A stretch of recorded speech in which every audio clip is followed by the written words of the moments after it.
we need some outside universal threat to make us recognize this common bound. I occasionally think how quickly our differences worldwide would vanish if we were facing an alien threat from outside this world.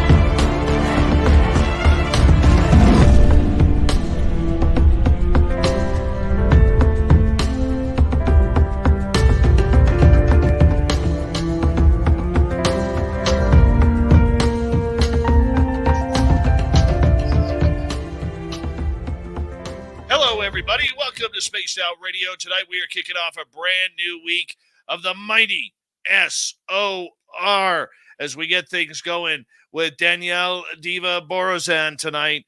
Yes, My Normal Paranormal. That's what we've titled it because it just sounds fun, and that's what we're going to call it. We'll get to Danielle here momentarily, but first, let us say hello to everybody in our chat room tonight.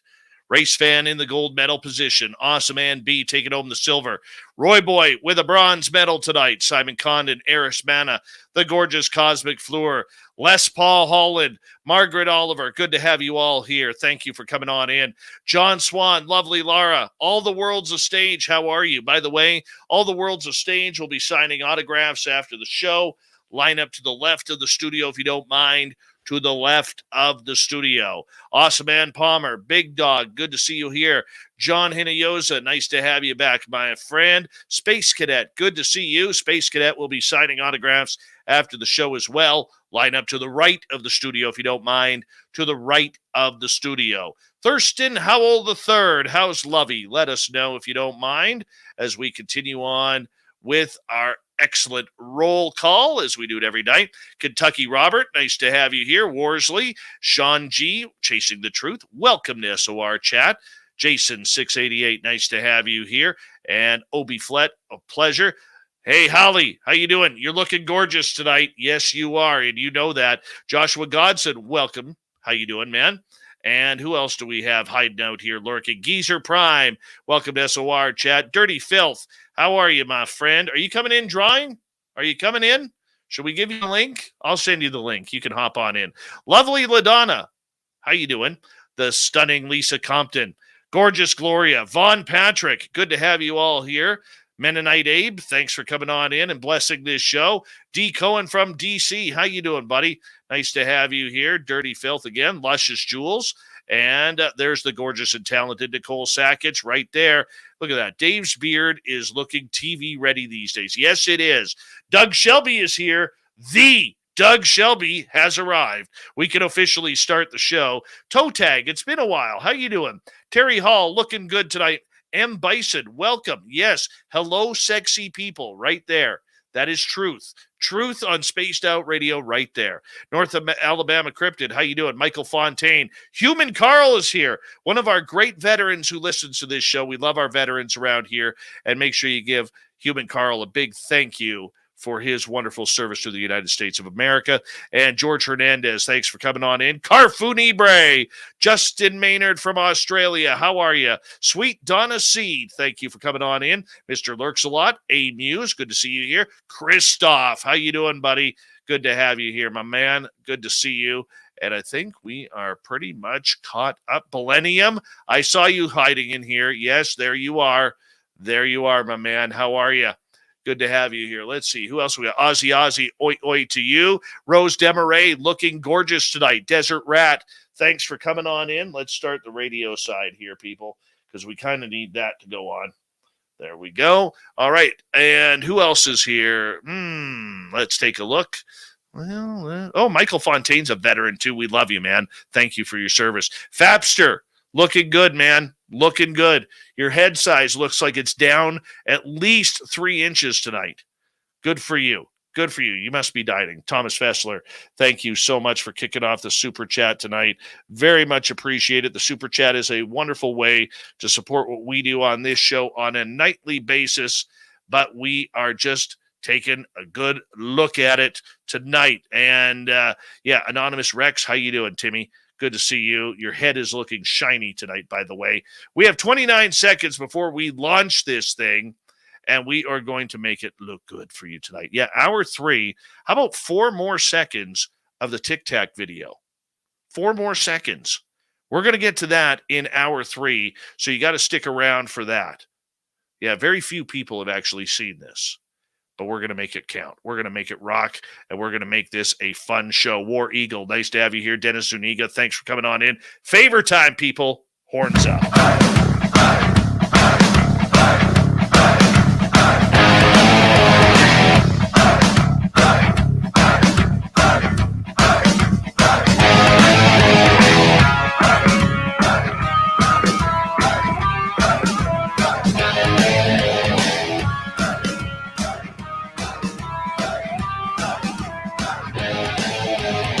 From the mountains of central British Columbia to you listening around the world, this, my friends, is Spaced Out Radio. I am your host, Dave Scott, sitting in the captain's chair of SOR headquarters. We welcome you to tonight's show on our terrestrial affiliates around North America, digitally on Odyssey Radio, TalkStream Live, and KPNL. All of our archives are free. Join us at youtube.com/Spaced Out Radio. Do old Davey the favor, hit that subscribe button. You can follow us on Twitter at Spaced Out Radio, Instagram at Spaced Out Radio Show, and on TikTok at Spaced Out Radio. Our website, spacedoutradio.com. We have a plethora of features for you. Rock out to Bumblefoot. Read Shirky Poo's Newswire. Check out our swag as well. Tonight's show is brought to you by Chive Charities. Help make the world 10% happier by visiting Chive Charities today. You can find them on our website. We got a great show for you tonight. Danielle Borozan is here. She's going to take us around the universe looking for strange and unique things. Hour number 3, we're going to head to the swamp with Swamp Dweller for another spooky story. Fedora John and Tim Senor are bringing 4 more seconds of the Tic Tac footage on the UFO report, and Shirky Poo has the news. Tonight, Danielle Diva Borozan is about the universe, love, healing, paranormal, and all strange and unique things. As a young child, she was introduced to ancient craft, what she continues to practice up to today. Her studies and passion for the stars, spirituality, and ancient geometry occupy most of her day. She lives and breathes stardust. What most people call paranormal, for Danielle, pardon me, is just another normal day, because that's both her gift and her curse. We're going to find out from Danielle everything about this tonight. Danielle, thank you so much for coming on Spaced Out Radio tonight. How are you in beautiful Edmonton, Alberta? Thank you very much for having me. I'm actually doing great. I'm really happy. Just came from the business trip. So I'm here all set up for this evening, pumped up, ready. Hello to all my lovely Canadians, to everybody watching. Also to Sean Graham, who is a producer, and also my boss and another co-host, where I'm co-host. So I want to say thank you for having me on. I'm excited, and hello to everybody around the globe, especially my Canadian Americans. Love you all.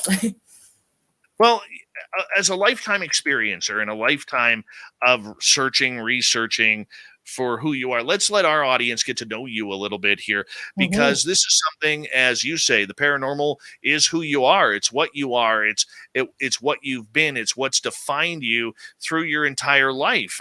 How did this all get started for you?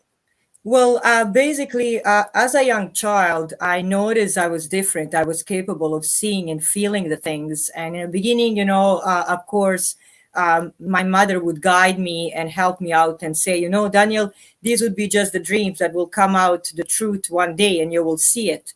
And then basically my first biggest vision happened when I was around 9 years old. And basically what was happening, my father was going to cut the walnut tree inside of my grandpa's backyard. And in that vision, in my dream, I saw him actually cutting off his legs. And I woke up, I was screaming, I was crying, and I was saying to my mom, not to go. Of course he went. Who's going to say, you cannot help grandpa? Come on, grandpa is an old man. And then just not even an hour after that, basically we got a call that chain from the from the chainsaw got off and cut off his legs. Luckily, didn't cut off like the blood supplies, but it was pretty bad and messy. Some people got angry at me when I say the visions, but my mother and supported me through my whole life, and she's supporting me even today. So I'm really, really happy and blessed. But my visions since then started becoming always realistic. I'm capable of seeing in the future. I'm capable of seeing through the cards, through the dreams.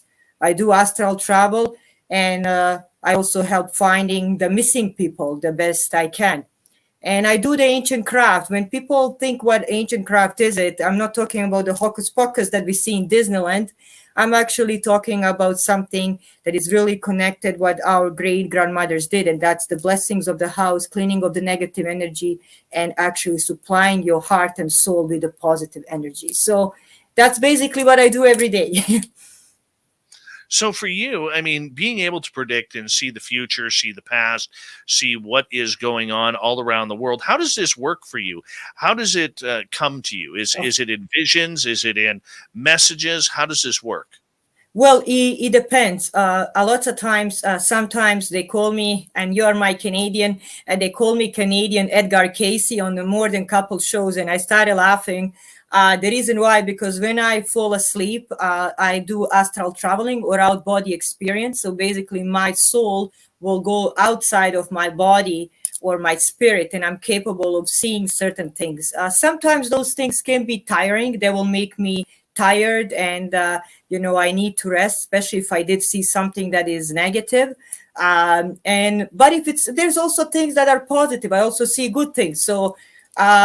So I could say that things come in a different ways. They come through dreams. They come as I feel through the day. So I may hear the things, or as I come and touch the person, or if they send me the pictures and certain things, or if, for example, for the missing people, they will tell me, this is who I'm looking for, and they will send me the picture, and I will try to connect to them and find basically a connection for that human being that they're looking for. So all my visions come through different channels. It depends what I'm looking for. I love it. I do, because I mean, Thank you. it scares the daylights out of me, but it is so realistic as well. I mean, do you ever scare yourself with what you're able to see and what Yeah. you're able to accomplish? I mean, because like if you're witnessing, people getting in accidents or worse, or you're seeing events of the world that are not very Yes. pleasant. I mean, that's got to be hard on your own consciousness. There is I'm not gonna lie to you, Dave. As I'm getting older and maturing more, right, I'm getting used to many things, and I actually learn many things more about myself as I mature and as I grow. And like I say, my mother is my backbone. Like, God bless her with all my heart. I give her the kiss even right now. I know she's watching. But I also want to say, basically, there's certain times when I get up and I say, oh my God, like you're saying, this is going to happen in the world. And I do see it. And it bothers me because I know I cannot stop it. Right. But there's certain things, that sometimes do scare me, especially if I see that there is an illness or something that is going to happen to the loved one. I try to stop it, and sometimes they listen or sometimes they don't. It depends how you can reach the people. But it can be scary. Like I'm saying, it's my gift and my curse. So it's a both ways. So for you, how long did it take you to develop these tools? Let's call them tools, because that's what Yes. they are. I mean, how long did it take you to finally get a grasp of them where they weren't out of control to where you are today? I will just say openly, because I've been having it since I was a little child, and I was capable of seeing shadow people, evil spirits, people hurting each other. And in the beginning, we were all thinking those were nightmares, and certain nightmares didn't become reality. And after that, basically what happened, I kind of learn more and more about it, and with the guidance of my mother and certain shamans that I really admire and respect, basically I became more and more stronger in my 20s. And after 24, 25, basically I became more and more solid in where I am right now. So I can say around probably late 20s that I became really stable on my feet and knowing exactly where I am, what I'm doing, and how I can control certain things, how I can use them to help people, or to find certain things, advise people, and etc. But it takes, if people say immediately that they know how to control their gifts or how to use them, it's not possible, because these tools, they come from all around you, and there's no really teachers that they can teach you. This is not a high school where you sit in social class and somebody will teach you how to deal with it. So No, very, very true. I mean, growing up and having these abilities, how did this affect your life? Because you are an immigrant to Canada, yes. and Canada is not very well known for being a nation of open-minded spiritualists. We're very agnostic, and even certain areas where it's very let's what's the word I'm looking for? Not agnostic, but whatever the term is, it Yes, doesn't matter. yes, I understand. Yeah, The chat room will come up with a term for me, and I'll be able yeah. to say it. I, But I, yeah. Go how ahead. was it? How was it for you growing up? I'll be honest with you. I came to Canada when I was 14. I'm really proud to call myself Canadian because I am Canadian citizen. This is my home. I finished exactly. Go Oilers, go! Even if we lost. So so basically, what happened? I finished my high school here. I had a wonderful friends in high school. I'm not gonna lie; it was a really multicultural high school, and people loved me, admire me there. And then, I never had any issue with true Canadians.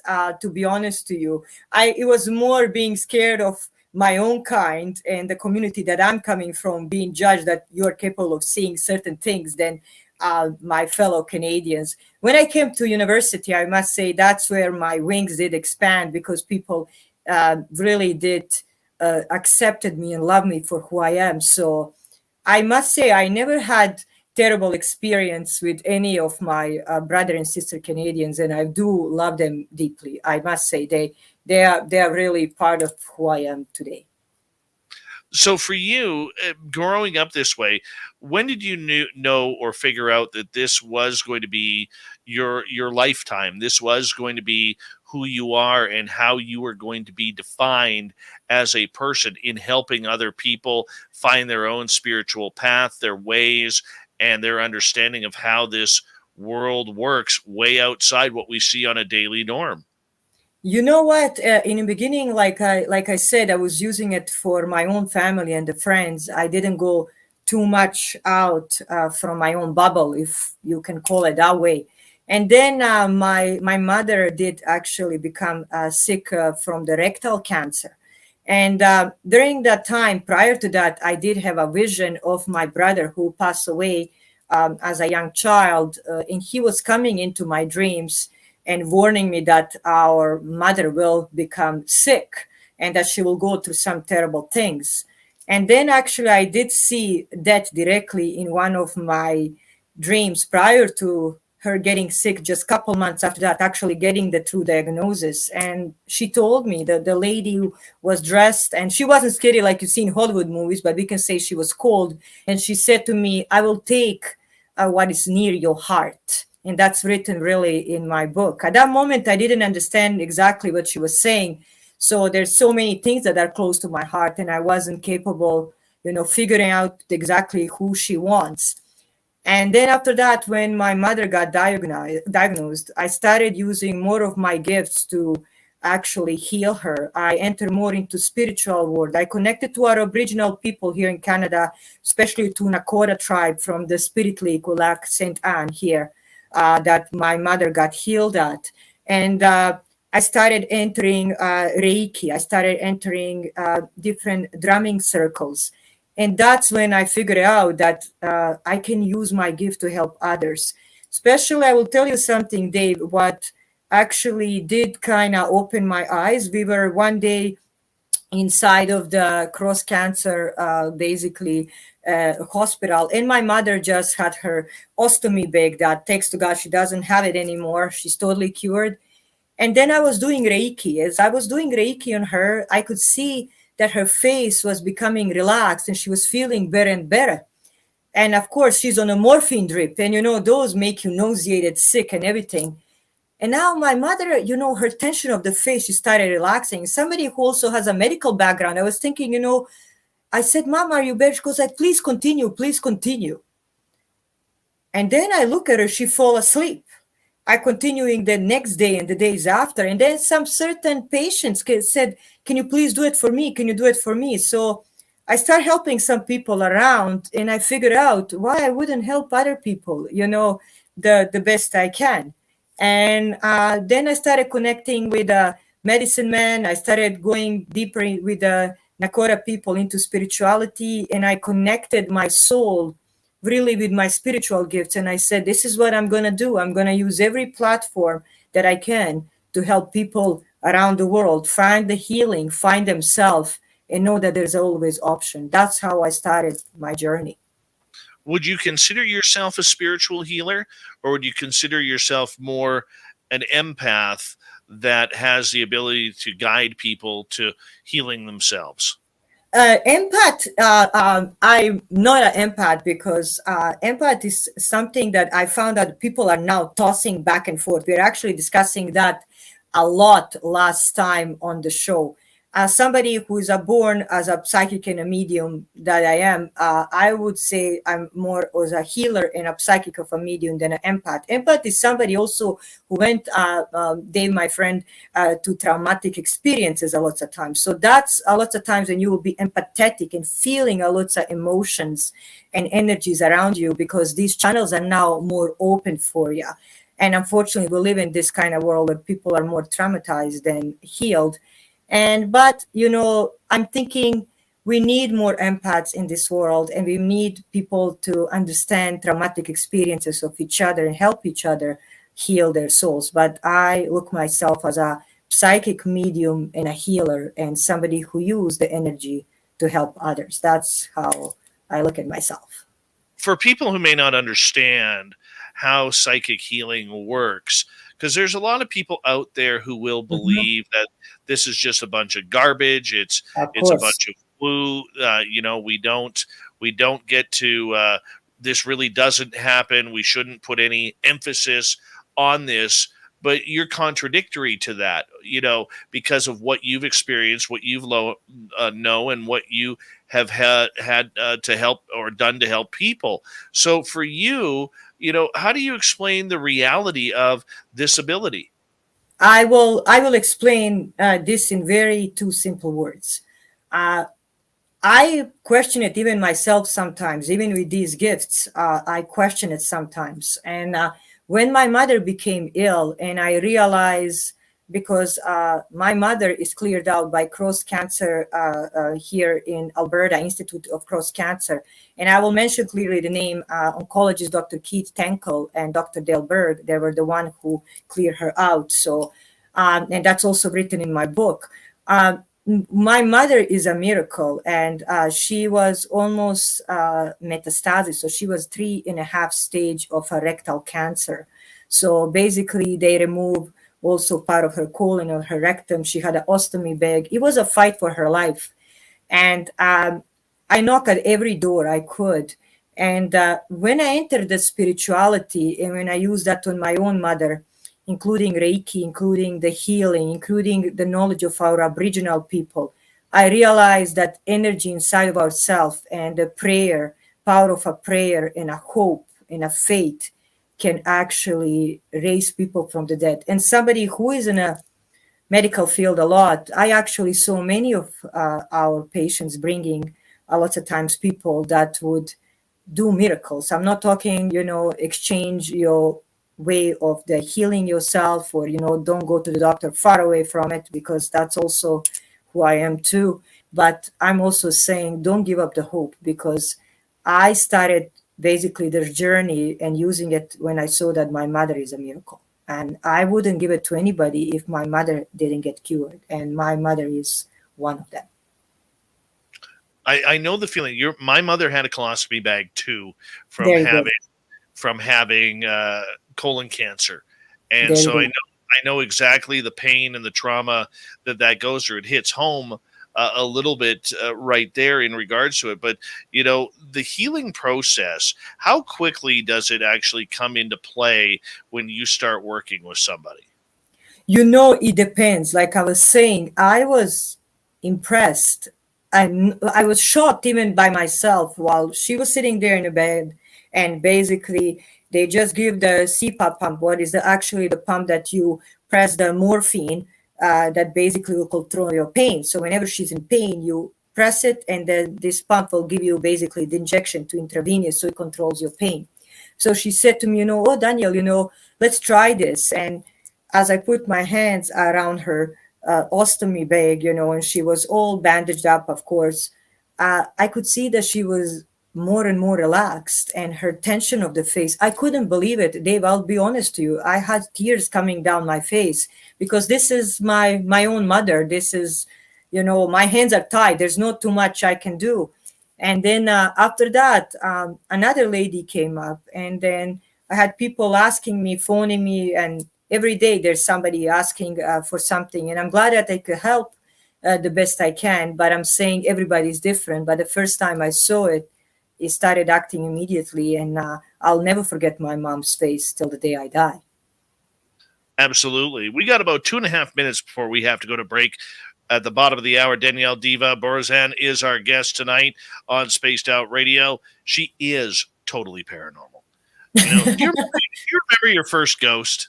Yes, I do. Yes, I do. Actually, that happened while it was again with me and my mother, and the person passed away between both of us. And he was wearing a black jacket, just like you see John Travolta in those movies, the Grease. And he had a black hair, very young and handsome gentleman. And at that moment, I look at her and she looked at me. We were both shocked. And she went even to open the door, and we were looking at each other. But that was the first time we saw the real ghost actually passing between two of us, just like that. And I will never forget that. So I shared that experience with my mom, and I'll never forget that. So that ghost that you saw, did it communicate with you? No, Did it? I think he was actually passing through. And as we were just standing there, and I remember she was in the kitchen, and I was just standing on the other side, and he just came between us out of from nowhere, from the wall.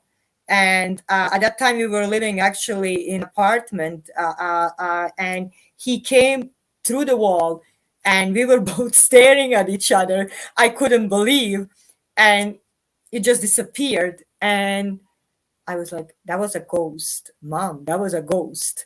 And of course, being much younger, and she looked at me, and then we both opened the door, and we were looking, and then she blessed the house, because at that time I was very young. She blessed the house, and we were just, but even that experience I'll never forget. But he came through the wall. That was he actually came from a different dimension, just passing through. But that was my first experience to see the total apparition of the person, like basically, and how he looks. I could be capable of recognizing him right now.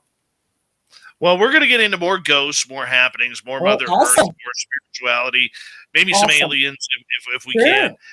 With Danielle Diva Borozan here on Spaced Out Radio. We are in for a wild, wild night. And if you're tuning in now, wait till hour 3. You got to make it there. Remember the Tic Tac UFO video? We have another 4 seconds of that video. Yeah, how about plasma being shot at jet fighters? Wow. Think about that. We got it all. But first, a great interview tonight with Danielle Diva Borozan here on Spaced Out Radio. Let's get the woo up here, people. We continue. Right.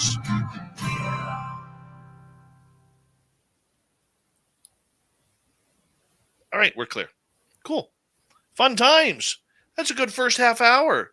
Solid. It was interesting. I'm enjoying it so far. We're having a blast, and you're full of the energy, so I'm enjoying it. I like when the people are full of the energy. You have positive energy. I like it. I can Oh, feel don't it. go that far. Don't go that far. I've got a reputation to hold up here. Okay, you will do good. I promise. Mm-hmm. Absolutely. Absolutely. No, this is great so far. This is It's great so far. Yeah, it's quite interesting because I can feel people's energy, and as you're talking, I can feel your energy. So I pick up on the energies of others. So Hmm. What are you feeling? I'm What are actually you feeling that you're really positive, you're a really energetic person, and you're really hyper tonight. That's what I feel. I am hyper tonight. Very I will good. admit that. I will admit that. I'm a little hyper tonight. You know? It's Yeah. good. I like I'll get that. I like happy people. I like happiness. And I'm in a really good mood, so I'm happy too. So it's okay. good. We are matching. We are matching. Excellent. Excellent. It's what can we blame it on here? You know what? Oh, let's set the mood a little bit. Let's get a little bit of sage burning in here. What the hell? Burn this shit. Let's get her going. What kind of sage do you have? Smudge blend, white sage, Oh, thyme, white sage. lavender, and thunderbird, whatever that Oh, is. beautiful. That's the lovely mixtures you're having there. Yeah, one of my listeners sent this to me, so Mm, we wooed up a little bit in the show or in the studio here. Make awesome. make things happen. It's good. I use a lot of sage. I actually use a lots of things from our Aboriginal people here in Canada. I really, when it comes to their beliefs and their tradition and healing, and I really have a huge respect from them. I learn a lot from them. I have a one beautiful drum that is given to me by my friend, the medicine man. So it's quite amazing how I'm enjoying the drum when I go to the spirit lake and I use it for the praying. I love it. There we go. Now we're burning. The burning. Okay, good. There we go. You Don't can get see firefighters there. right above my name. You can see it right there, burning Yes, away. we can see it. We can see it. Yeah. Now I have a drum. I was in the forest Mm-hmm. on Saturday Wow. with my buddies and my son. We were trying to find Sasquatch. It Mm-hmm. Yeah, we didn't find it. The only thing that we actually had happen was literally about 2 minutes, 5 minutes um, before we started packing up. We sat there for like 3.5 hours, 4 hours out there. Just built a fire and everything, and had a great night. Roasted some hot dogs, Enjoy. Yeah. and but it wasn't until probably 5 minutes before we left there was something big walking through the forest. I don't know Wow. what the hell. I don't know what the I hell it was. saw. Yeah, I saw a Bigfoot beside the Spirit Lake, and we even reported it to the rangers in Jasper National Park. And That they doesn't said surprise me. and you know what, my friend, they said we were not the first one. This accidentally happened. I'm telling you, we went for a break and we parked the RV, and the Bigfoot was there across across the Medicine Lake. I'll never forget that. And that's when I started my quest for searching on this creature up to date. But I never saw it after that. I'm not gonna lie, but I wish I I'll, can see it again. Yes, I will tell you something after. of So course. I got home at about 1 o'clock in the morning, Mm-hmm.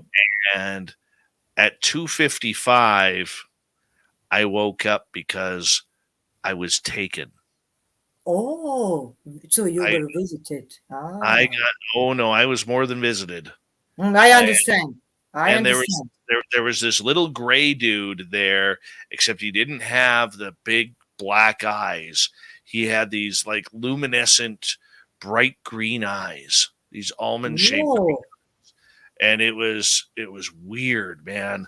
and he was showing me photos of black triangles, and then all of a sudden I felt the pull that it was taking me away, and then I woke up and my head was killing me. Hold on, we got about 5 seconds. My head was killing me from where I was implanted previously. Here we go. Hold on. Of course.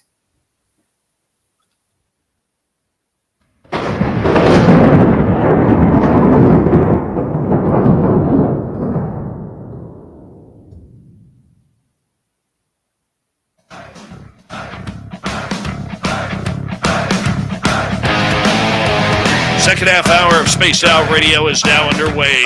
My name is Dave Scott. Thank you so much for taking the time to join us. We really do appreciate it. I want to remind you that if you missed portions of this show or others, check out our free archives at youtube.com/Spaced Out Radio. Do me the favor, hit that subscribe button. Our website is spacedoutradio.com. We have a plethora of features for you. Rock out to Bumblefoot, read Shirky Poo's News Wire, check out our swag as well. Follow us on Twitter at Spaced Out Radio, Instagram at Spaced Out Radio Show, and on TikTok at Spaced Out Radio.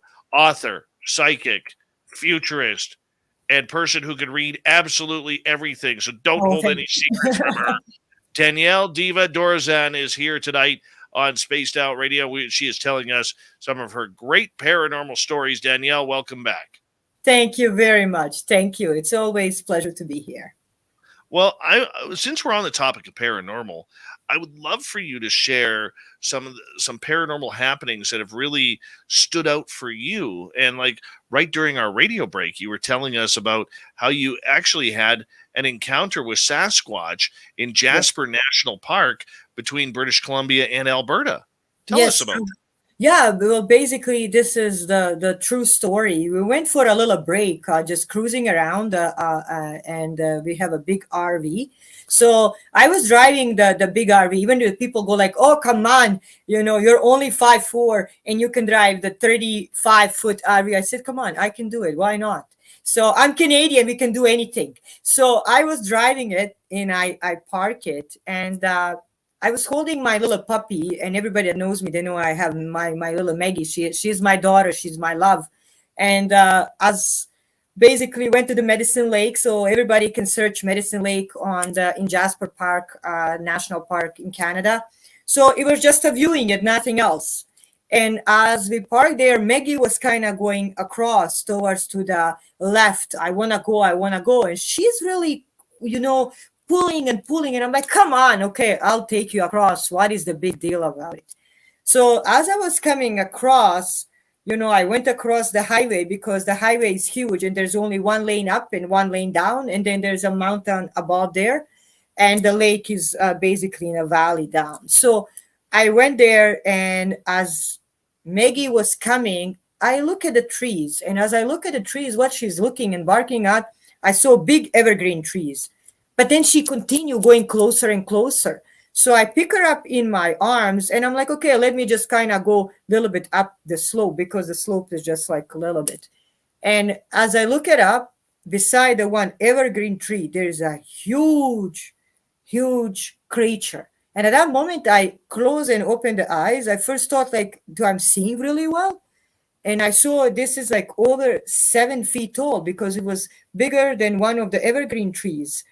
And I made the eye contact. As I made the eye contact, Maggie was still barking, and she wants to get out of my arms. And then as I was approaching it, couple stones come back, like down, going down, and I approach it. I made the eye connection. I never saw Dave's anything in my life going that fast through the woods. It was foo, foo, foo, and was gone up to the hill. I went back to the RV. I'm the person who talks, I admit, even women, they love to talk.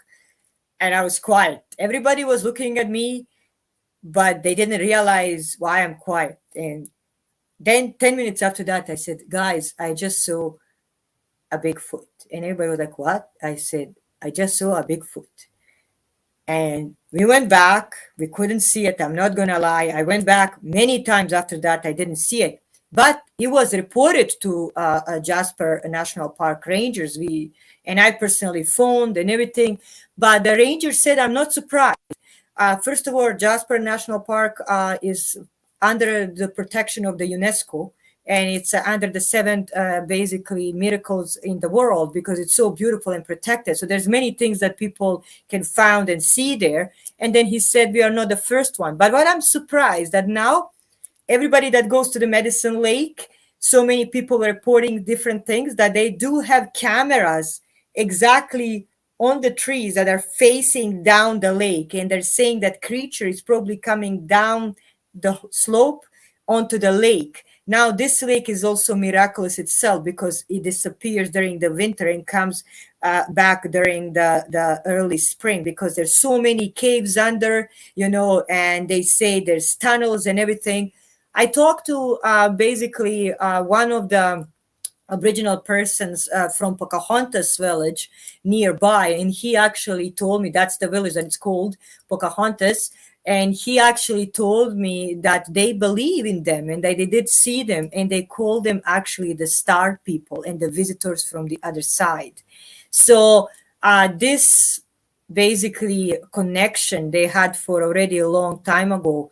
And that's when I started searching more and more on the Bigfoot and Sasquatch. And I want to say, to me, we shouldn't hunt it. We should protect it and, make some kind of connection the best we can. But that's my biggest experience, Dave, that, I hope I'll have again, but it changed me like that. And it would stay in my head up to the day I die. Now, with that, have you had any psychic contact with Sasquatch to kind of learn what they are about or what kind of creature they are? Yes. So I started then digging more, and I would open my cards and I would try to concentrate. Or if I actually, what I do, I travel in my mind. So I try, what I found out by my own research, I actually found out that they're more intelligent than us. They communicate to the third eye. And at that moment when I did see him, he got scared of me. Many people think, okay, you're a woman, why he would be. And the Maggie is barking. So he was probably scared as the dog, and I was approaching him. And I found that they are not that dangerous like people are saying. We are more threat to them than they're threat to them. Thank you, Donnie. Also, what I can say, another thing, they're coming from a different dimensions, and they've been here for a while. And I did lots of research on it, connecting to our Aboriginal people here in Canada and United States, that they are been here for a while. And we shouldn't be scared of them, just like we shouldn't be scared of UFOs. And that's also another thing that I think so. But they are not that dangerous. We are more danger to them than they're danger to us, Dave. I'm telling you honestly. Yes, and you know what? They are very shy and timid. I believe there are different types of the creatures. I do believe, just like humans, there are the aggressive ones, there are the angry ones, there are the killing ones, and all sorts of stuff. But I would say for the most part, I agree with you that they are a creature that seems to be very, very, how can you put it, docile, wanting to live its own life. Yes. Wherever they're from. I tend to lean towards them being more supernatural than flesh and blood, even though I think they can be flesh and blood as well. So, I mean, there's a lot of mystery that goes along with this. And I know you're into the cryptids. I mean, looking behind you, you have a giant gargoyle that's behind you. And have you had interactions with other cryptids and creatures along the lakes as well? What I can tell you, basically many people get scared of the dragons, and that's what you see behind me. But I'm very closely connected to dragons. And again, that started with British Columbia. So it started with your place. When I entered the Enchanted Forest, we were actually going there on vacation after my mother got cured. And finally, everything settled, Dave. And I said, let's go for a little trip. Let's have a little rest, just for a couple days. And we went there. And as I was coming. First of all, we went to the ghost town. That was pretty amazing because many things you can encounter there. And then we went to Enchanted Forest. This is not just for the kids, actually, because it's full of the paganism, it's full of the rituals and ancient craft. And I was there with my sister. And as I was there, we were walking around. And then I saw this dragon, and was an orange, beautiful dragon. There's so many beautiful things out there. And then as I look at the dragon, it's almost like say, come by me, come by me. And I took that dragon and I went to buy it. Then I saw the lady, she was pagan herself. She had a pentagram, older, beautiful lady. And she said to me, oh, he's been here for a while and nobody wanted to buy him. It looks like you are the one who picked him up. So I smiled. And she goes like, well, the dragons choose you. You don't choose the dragons. And after that, I started having more and more visions. And I actually connected with the dragons. People, when they think you are draconian, you don't fly, but you are connected with encryptic, what it means you can call upon these creatures, and you will also meet the creatures that are connected with the humans. So, for example, people that do have dragons tattoos, they also call them that they're marked by the dragons. And I know many of them, and they enter my life very easy, or they're born in a sign of a dragon. And those are really closely connected to me. And so also, sometimes when I start thinking about stuff like that, I understood that basically cryptids are just the creatures from other dimensions that we need to discover and connect with them. So that's my another connection. I'm a huge draconian and I deeply believe in it. Have you ever had encounters with gnomes or little people or other cryptids such as Dogman or Wendigos or Skinwalkers?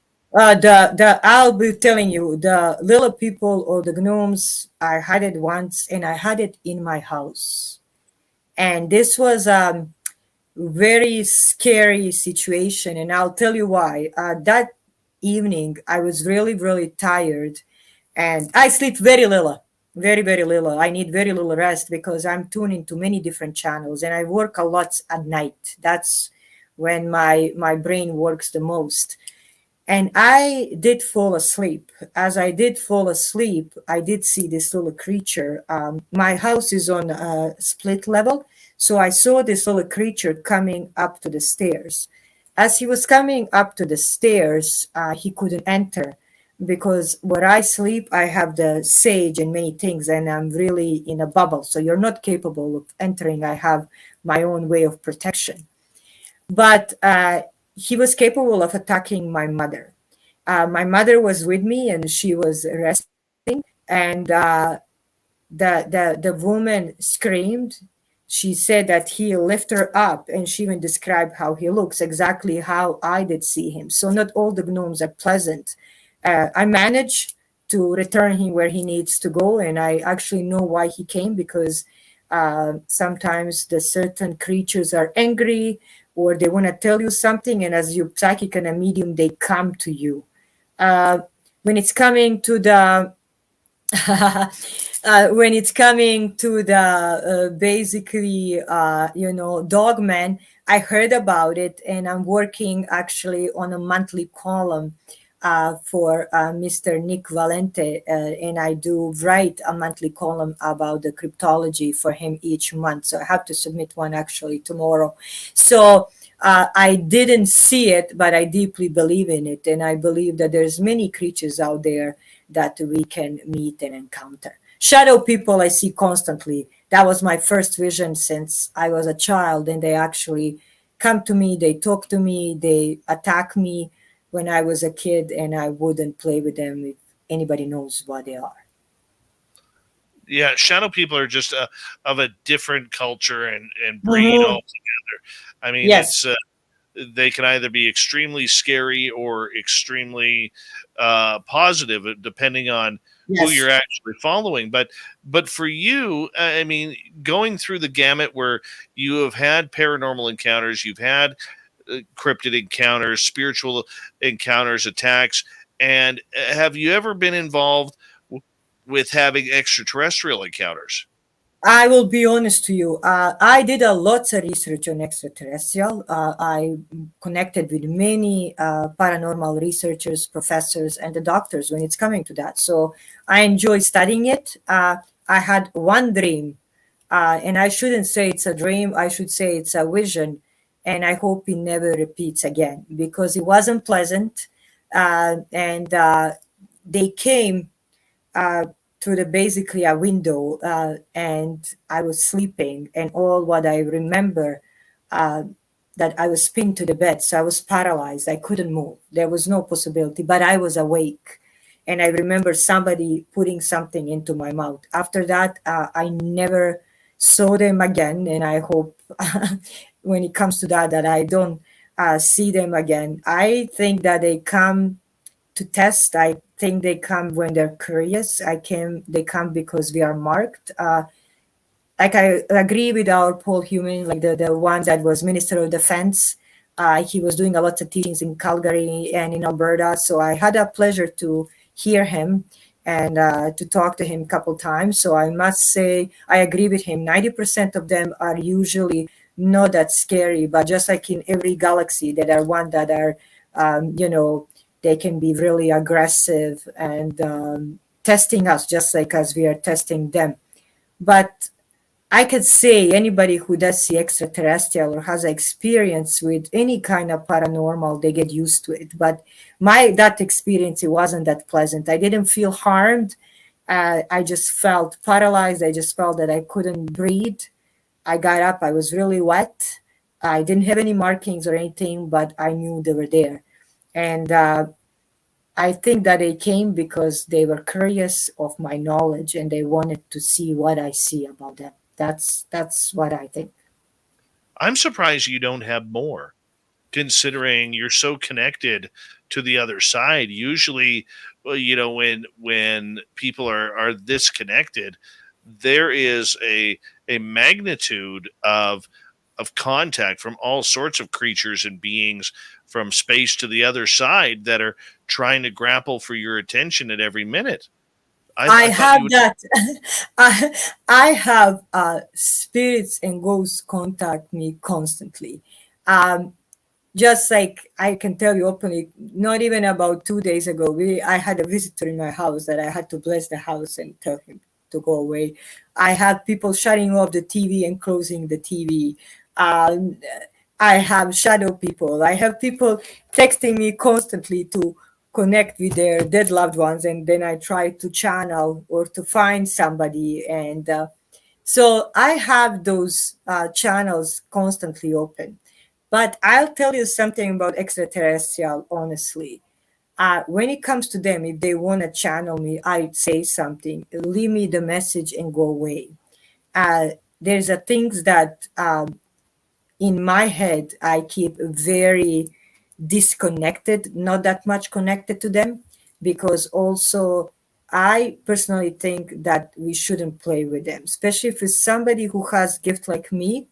I try to avoid them the best I can because I think if they get attached to me, they won't leave me alone.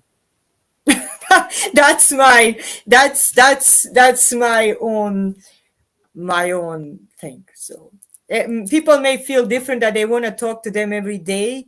I talk to them on, I should say, a monthly basis, but not every day. I try not to. I should say more, not that they don't contact me. I try not to get in deeper connection with them. Maybe I should rephrase myself.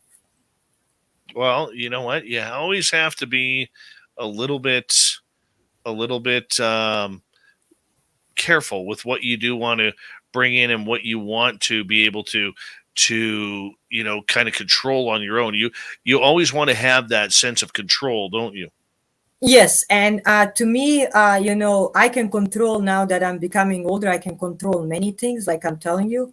That area for 99% of people on this planet is still very unknown. It doesn't matter if you have a gift or you don't have a gift. We are still made out of the, flesh and bones, and we have spiritual body, of course.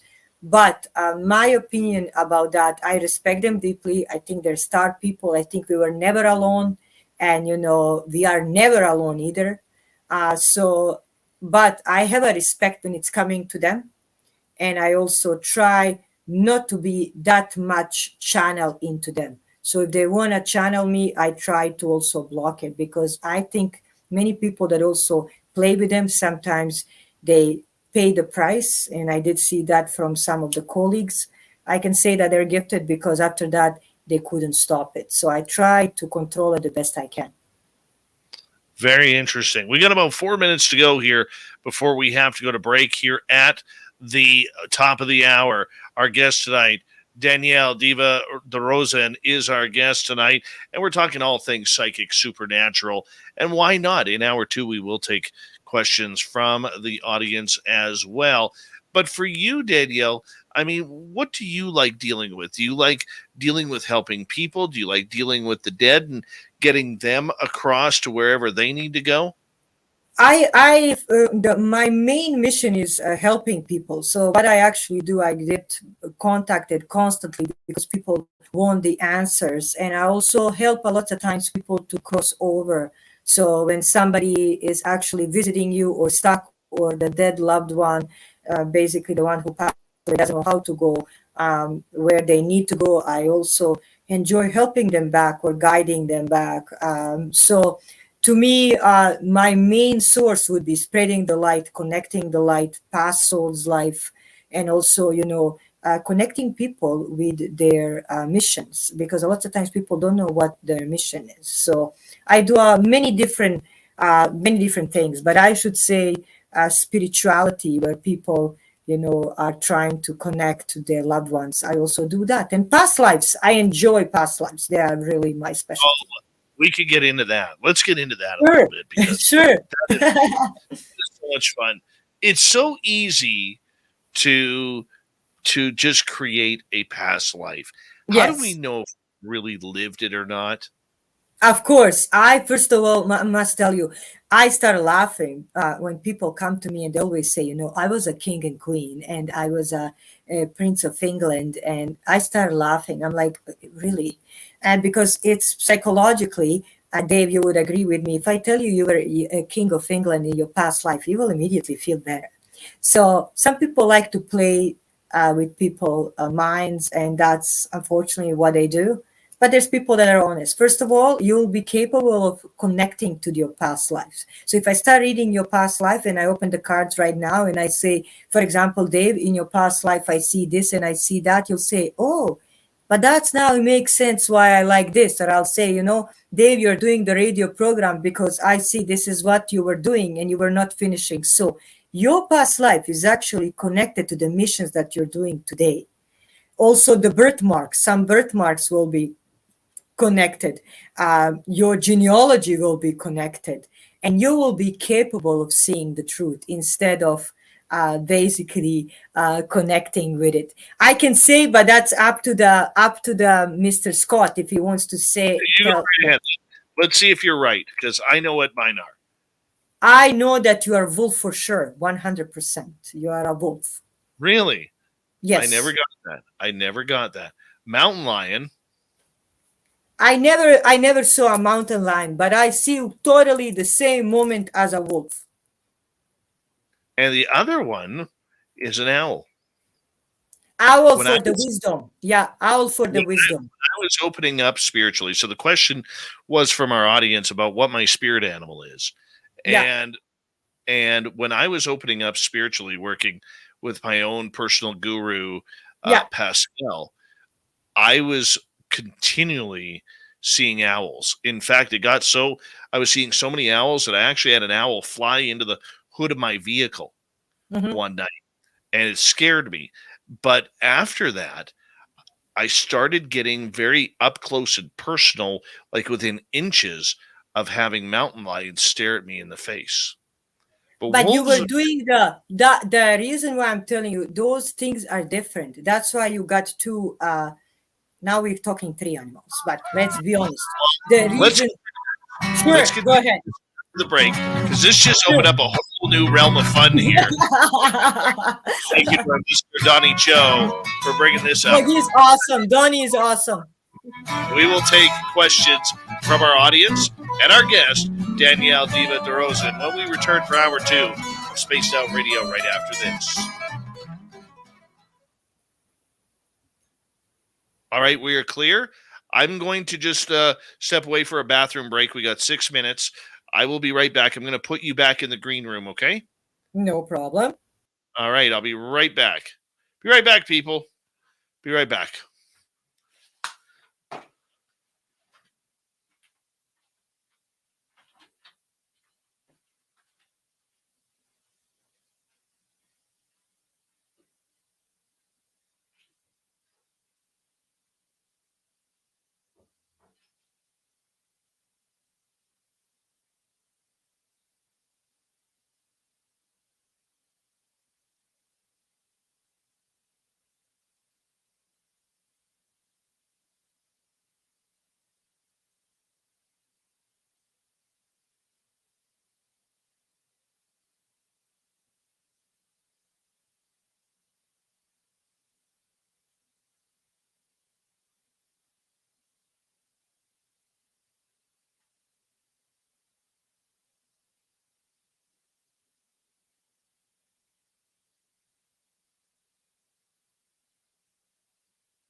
All right.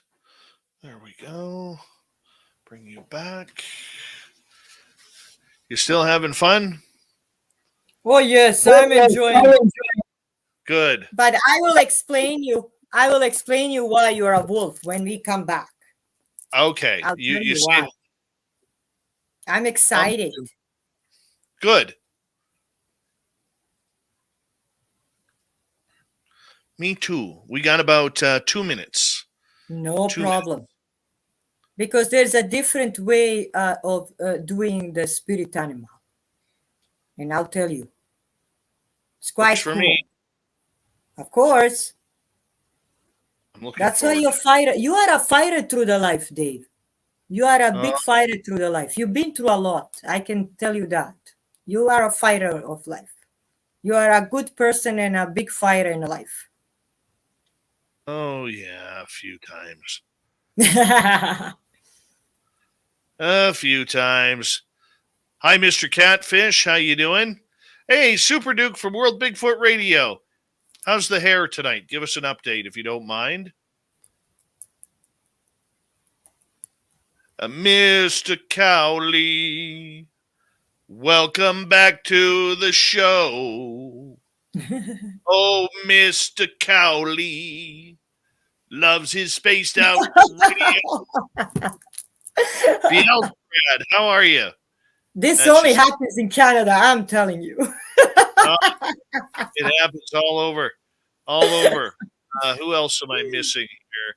Lovely Lavira, welcome back. It's been a few weeks. How are you? And who else has joined us late here? I think I'm caught up. Yeah, I'm caught up. All right. There we go. Mr. Gray Owl, good to see you. Joshua, thank you. I'm looking good. Guest is beautiful. Yes, she is. Chris Mo. Cedric Creech, welcome to SOR Chat. Thank you to Donnie ×2, Fapster, Rob, M. Bison, and Thomas for the amazing super chats. It's a wonderful way to support what we do on this show. Thank you to all the veterans tuning in. Here's hour 2. You're listening to Spaced Out Radio with Dave Scott. Follow Dave on Twitter at Spaced Out Radio and on Facebook, Spaced Out Radio Show. Here we go with hour number 2 of Spaced Out Radio tonight. Good to have you with us. My name is Dave Scott. Very much appreciate earning your listening ears wherever you are on this beautiful planet we call Earth. Hello to everyone listening in on our terrestrial affiliates around North America and digitally on Odyssey Radio, TalkStream Live, and KPNL. All of our archives are free. Join us at youtube.com/Spaced Out Radio. Do old Davey the favor, hit that subscribe button. The Desert Clam has set the password for tonight in the SOR Space Travelers Club. Quarkonium. Quarkonium is your word. Use it wisely, space travelers, as the clam sets the password each and every night right here on Spaced Out Radio. Our website is spacedoutradio.com. We have a plethora of features for you.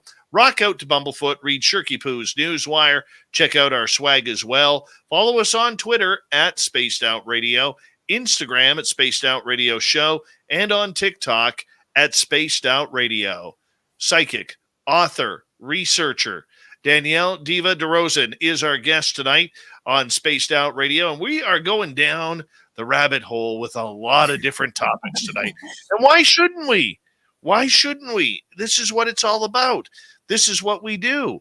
And right before the break, we were talking about spirit animals brought up by Donnie in our chat room about what is Dave's spirit animals. Now, I've always seen a cougar. I've always seen an owl, but never a wolf. Yet Danielle is telling me, oh no, Dave, 100% wolf is your spirit animal. You got to help me out with this one, Danielle. Yes, actually, I'm really happy to tell you that, because there's 3 different ways to see the spirit animal.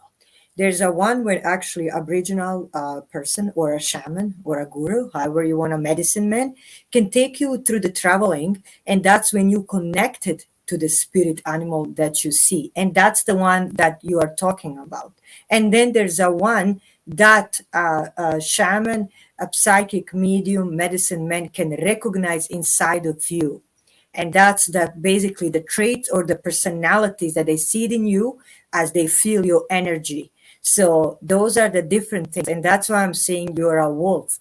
You are, and the reason why, I can tell you why. Your energy is strong. You are the person who likes to be outside. You like the forest. You also are fast. What it means, like, you can go through the things. I apologize if I don't know how. I don't do hunting, so I can just say that way. Yeah. So yeah, but you know how to go through the things. Also, you are the leader. That's what you're doing right now. You're leading the show. You can be the leader of the pack. And you are also a strong character. And those are all the energies that I felt inside of you when I was asked. So that's why I'm saying those are 2 different things. There's the one that you see yourself as a vision, and the one that psychic medium, shaman, guru, medicine man can feel through your energy. So I'm glad that you are coming from the wolf side, my man. Yay! Thank you.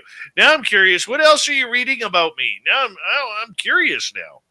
I'm not gonna say everything publicly because I also respect, there's millions of the people watching this right now and they always watch it. But I can also tell you, you've been through a lot in your life. There's some lessons that made you who you are today. What you're doing right now, it is connected to your past life. I can say that. And also, you are very, very connected to your spiritual side and you are seeking for the answers. That's why you're doing this. So I'm not going to say too much because, you never know who may be listening. You know who's listening, trust me. Exactly. We say hello to everybody hanging out at the Pentagon and all the alphabet agencies tonight. What about the men in black? Men in black with a tie. Oh, yeah. Oh. Throw them into it too. Why not? Yeah. It's good to joke, of course. Yes, it's good to joke. Why not? Exactly. And my previous life, I have been told by two different intuitives, and one didn't even know what the other one said, was that I was shot down and killed in World War II as a fighter pilot, and that's the reason why I didn't make it this time around as a fighter pilot, because I'd already did it. And that was my goal originally in life, was to fly jet fighters. Well, you know what? What do I see? I see basically that you are connected to the air. I'll be honest to you. You did die when you were very young. So I would say probably late 20s. So I would say 28, 32. I can see that. Your name was connected to the Michael or Mike. I can tell you this publicly. And also, what I can tell you, you were shut down. You were a British soldier. And as the plane was going, it was like, boom, from the side. I'm not really good in strategics, so I apologize, but I'm going to try to explain. So this is you, another one. And it just went, and you went down. But that also helped you to connect with what you're doing right now. And I'll tell you why. Radars and planes are also connected to spread the messages and open the wings to the messages to the basically to the world. So you're also doing that right now because there's many things that are also connected to your past lives. And what I can also tell you, there is a woman, I'll just say that from your past life. This is not the woman now that you love or what, but either is your first cousin or your mom's mother. She was also connected to you from the past life, but she wasn't your mother or a sister. She was actually a nurse where you were shut down. So she took care of you, but unfortunately couldn't be done. According to the other two, that was my ex-wife. I'm not sure, was it? That's what I'm saying. I'm not sure. I don't see that you were married because you were very young. But what I do see that you were... My ex-wife in this time was... your ex-wife in next time. I'll be honest to you. I wanted to say that, but I didn't know if you're going to get angry. No, I'm good with that. We'll call that confirmation. I'll be quiet. And I'm like, okay, I'll be quiet. I will call that confirmation. I have a bunch of audience questions for you, so we're going to get to it. Of course, no problem. The unknown would like to know if there are any past and future life rules. So, basically, past and future are really connected. There's no rules that, for example, this is white, this is black, and we don't mix it, or, you cannot do this, you cannot do that. No. Whatever you do in past will actually affect your future life, and you are connecting your past life with a future life. What is the only rule is your choices. I'm hoping, and most of people then understood when they do the reading, when I tell them the choices will actually give them the outcomes that they want, and they were connected with their past lives and the outcomes that they will learn from the reading from the past life and bring those secrets in a basically in the future, so will help them out. But there's no any life rules between it at all. No. All right. Let us move on here. Human Carl would like to know if you could talk about your incredible lineage. Thank you very much. Many people talk about that, and I actually did the show about it, and we're planning another show on the basically Southern Paranormal. I would actually ask anybody who wants to join Sean, me, and Tina. It's quite amazing. We have a blast and we enjoy it. But basically, I was a guest there. That's how it all started. And we did genetic testing because we were not sure, because of my gifts and many things that were happening, where everything is coming on. But we did hear that we do have also dragon's blood, just like he's the one behind it. So my on my mother's side, she's connected to the Hungarian Austrian Empress, basically in Queen Victoria. And basically, at that time, Hungarian Austrian Empress, her second sister was married to the Vlad Tepes, who would be now my great uncle. So I am connected to Romanian blood. I am connected to Austrian Hungary blood. I am connected to the basically English blood. And I'm fighting for the castle. If anybody wants to give me $1 million, I'll go. But talking about that, I love to joke, but the truth what is Count Dracula is really close to my heart, and I'm trying to spread many stories about him. I talk to him regular basis. I know it will be crazy to hear this, but to me, he is my ancestor. To me, he is not a scary person that you guys see from the movies. And my family is deeply connected to the old believers and the gatekeepers and the Knights Templars. So that's my lineage. And actually, I gave those pictures to the Sean, and Sean was showing them. So genetic will show this is it. So everything was true and everything was there. So I was quite impressed myself. But I love my lineage, and I think it's making me who I am today. So crazy. So you're not craving blood. Paranormal Heart podcast. I have an interview with them tomorrow. Oh, very nice. Very nice. Yes. The Parababes are wondering, is deja vu messages from other dimensions?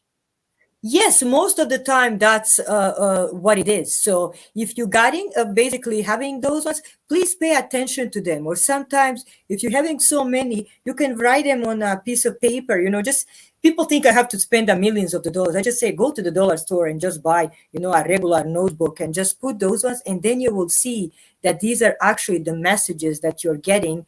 And as you're getting them connected, you'll be capable of putting the puzzle together. All right. Our good friend Joe, who's been listening for like 7 years, he Yes. just got a new Rottweiler puppy named Lola. And Yes.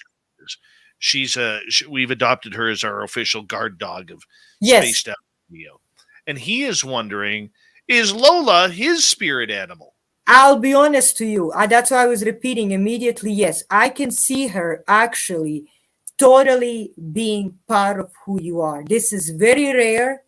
It's very rare to happen and to be connected. Some people ask me this. I said, you love this animal, but unfortunately it's not. So congratulations. Yes, this is what Lola is for you. So this is a blessing, my friend, from above. That's a beautiful story. Yeah, we love that little puppy around here. Oh, yay.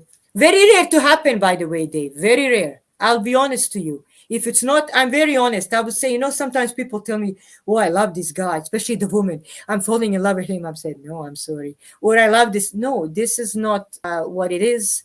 But, but Lola, it is. This is what Lola is. So it's a gift from above. For our YouTube audience, we're going to show a picture of Lola here. Because I always ask Joe to send a little picture of Lola daily for us. Like she is Oh, such a. up. But I Oh also yeah. feel she's very protective. She will bring you a lot of luck, and I'll tell you, you will remember me, but she will protect you from something very dangerous in future. Well, Then you'll remember. Joe does have aliens. He does have Sasquatch on his property. He Mm-hmm. does have a lot of bears and mountain lions. Mm-hmm. So it doesn't surprise me. I'm But telling you honestly, I feel that. I feel that. yeah, she's a cutie. We like her Beautiful. around here. Oh, Yeah, beautiful, beautiful. God bless her. absolutely. And she's got good energy. She's listening to the show right now. Little puppy listens with Joe, and that's true. All right, let's go to James's question here. Danielle, can you have more than one spirit animal? Yes, you can. And that's what I was trying to explain. Most of people think, I have to be stick to one. If you start talking to our Aboriginal brothers and sisters, they will also tell you sometimes certain animals, like the totem animals that we see that are made. I'm really connected to our Aboriginal culture. It's actually sometimes there for protection of a tribe, for to bring a good luck, rain, fertility, etc. But also, when you see sometimes the certain their names would be, for example, eagle, a wolfman, wolf, a woman, or they'll say a hawk and a rain. The reason why, because they're combining the nature and they're finding what is inside of that person. So is it possible? Of course it is. And it depends just how to discover them. You can discover them through the shamanic rituals or to somebody who will read them for you, and then they will put them together and you'll find those traits inside of yourself. So, what are your spirit animals? I actually have two, just like you do. I have a wolf, and most of my Nakota people, they do call me a wolf woman. But also I have another one that probably will sometimes make you laugh because I'm not that big, but I am a bear.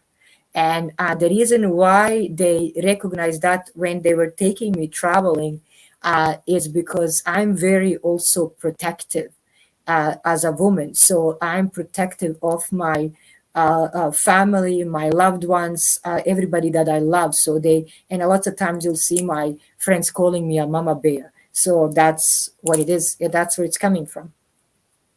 Now, for you, as you bear down and you gain your own spirituality, do your spirit guides or spirit animals protect you from danger? How does it Well, work? Have these, or are they just there to bring knowledge and understanding? of course, I'll tell you honestly, the person that I mostly 90% of the time do see, it's my great grandmother. And I got all of her gifts through her. And she's also written inside of my book. There's a whole chapter about her.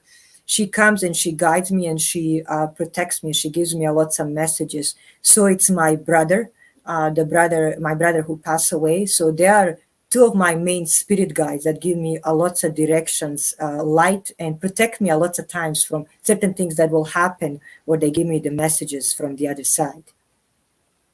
Okay, so normally when I have always heard about spirit animals or spirit guides, they are there to be that quiet little voice that kind of guides you on the right Yes, path, and it's our choice whether or not we want to listen to them. And trust me, many times they teach us the hard way yes. that what happens if you don't pay attention to what they are saying. Have you or ever had those situations where your guides have literally, smacked you across the side of the head and say, "What are you doing?" and led you in a direction? Okay, you want to learn the hard way? Here you go.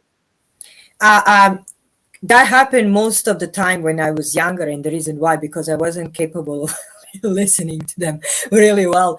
Now I should say, learn more about it, and basically that's why I'm now connected more to it. But it happened more than a couple times when I was giving the warning and I didn't pay attention to it, and after that I suffer basically consequences. Now I learn and I pay deep attention to it. So I would say, yes, of course, I'm a human too. So I learned. Oh, we lost your sound there for a quick second. Don't know where your sound went. We are okay now. Can you hear me? Now we're good. Yeah, now we Okay. got you. Okay. Do you want me to repeat the answer? Yes, Or? if you don't mind. Yeah, no, of course I don't mind. So, like I said, when I was younger, I didn't listen that much to my spirit guides, and basically, I would go in my own direction and make mistakes, just like everybody else. I'm a human too. Now that I'm older, and mature, I listen to them very carefully. But yes, there was more than a couple times that I paid a big time price for not listening to what they said, and after that, I never did it again. Well, that's a good choice. I almost died on mine. Oh, I I'm almost sorry. died. Yeah, I rolled my ATV on top of me on a day where the entire way up there, that little soul voice was telling me today's not a good day to ride. And I rolled it, and my ATV ended up rolling down a mountainside by 250 feet. Yeah. Destroyed my bike, but I'm alive without a scratch. I will tell you something. I don't hide, and I can show you that evidence. I'm gonna try. So you can see probably the scar on my hand. That's from the surgery, and the reason why I was in a high school, and like you're talking about that, I'm severely allergic to chocolate, to cocoa bean, and that night before going to the school, I had a dream. It was saying to me, basically, don't take any snacks. It was just a weird dream, where you put like this was like when you put $1 or $2, you get these cookies. So I took a Oreo cookie, being too smart. I was thinking nothing will happen. And I ate that Oreo cookie. And as I was coming to go across the street from Queen Elizabeth High School here in Edmonton, I got my shock and I slipped and I got a huge open fracture. I had trauma to the head. So I paid a heavy price for not listening to what happened. So there you go. I can share that with you. And the proof is there. And it's even written, after the huge emphatic shock, this is what happened. You flew another 4 meters, had an open fracture, ambulance. I was really popular. You end up on the TV, imagine. For a high school kid, that's quite cool. That's quite cool for a kid, All right, we have just under 2 minutes here. Let's get to Wendy's question. She says, I would love to know what my spirit animal is or are, and what they have done to protect me and from what. I will tell you openly, I see two. The first one would be owl. So you have a really good wisdom. You are really spiritually connected, and you just need to open those channels. And another thing that I see, you're going to maybe laugh about it, but I see bunny or the forest rabbit, what also means you are a fast thinker. You can find a solution for certain things, and you know how to go between. Those are also good mothers. If you want to enter the motherhood or your mother yourself, they know how to love and give love. But also regarding the wisdom, I'll go, if you have a statue of an owl, you can also light a little candle beside it to invoke this basically light upon yourself. And you can do the same with the bunny, but especially with the owl, I see that very, very much, my dear. All right. And how do they help her? How they help her? They give her more wisdom. They give her also a lot of times things that she needs to connect with spirituality. And also she's very easy in finding certain solutions. She's a smart lady, and that's what she gets from a bunny. She can find a solution. She's not like stuck at one place, because these are the traits that she carries inside of herself. This is what gives her the strength. Perfect. And on that note, we have Danielle Borozan for another 30 minutes here on Spaced Out Radio tonight. We got a lot of audience questions coming on.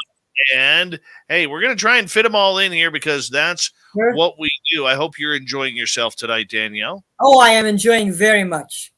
Very much. Excellent. So are we. And that's why we're all having a good time tonight on Spaced Out Radio. Author, psychic, paranormal expert, diva, whatever you want to call her, Danielle Diva Borozan, continues here on Spaced Out Radio right after this.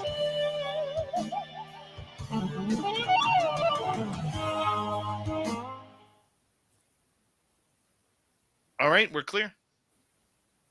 Fantastic tonight. Fantastic times. I'm enjoying it. I'm really enjoying it. I'm having an awesome time. I think we are enjoying it here. We're helping people. We're spreading love and light. We are educating people. So I'm enjoying it. Perfect. Me too. Me Great. too. Duran in the chat room. How's the reflex tonight? Is it a lonely child? Oh, yeah. I love the reflex. I wish I could play that right now for you. I do. Be kind of cool if it was Simon Le Bon.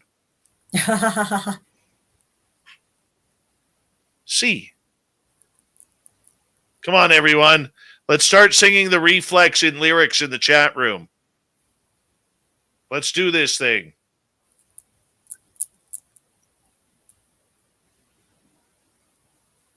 There we go. Damian K, how you doing? Moon Freedom, welcome back. The lovely Moon Freedom. The gorgeous Dirt Road. I have a gut feeling I shouldn't go to work tomorrow. And I'm on the wrong path. Phone in sick. Phone in sick tomorrow, Dirt Road. Yes, Phone in sick. I'm not feeling really well. I stay up the whole night watching the show. Now I feel like I'm going to vomit. I need more sleep. Gorgeous Marie, how are you?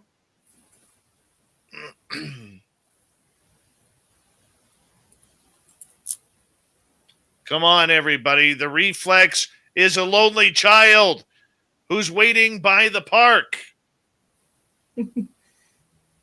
Somebody help me out here. Son of a gun. We can't all not be Duran fans from the 1980s. The reflex is in charge of finding treasure in the dark. Oh. I remember Duran because I'm born 1980. But I do remember them. Yeah. They were pretty good. I like know. it. I'm waiting for them to kick it on into overdrive here. I like them, yeah. Jenny, don't be blocking Duran. No, don't. That's Duran. You know the snake. Vinman. Thank you, Vinman. Oh, the reflex. What a game. He's hiding all the cards. I love it. Vin, you put a smile on my face. You rescued me, buddy. You rescued me. Damn right. Yay, thank you. Uh-huh. Oh, Terry Hall, you're killing me. You're killing me right now. We got about 2 minutes here, my friend. No problem. Awesome.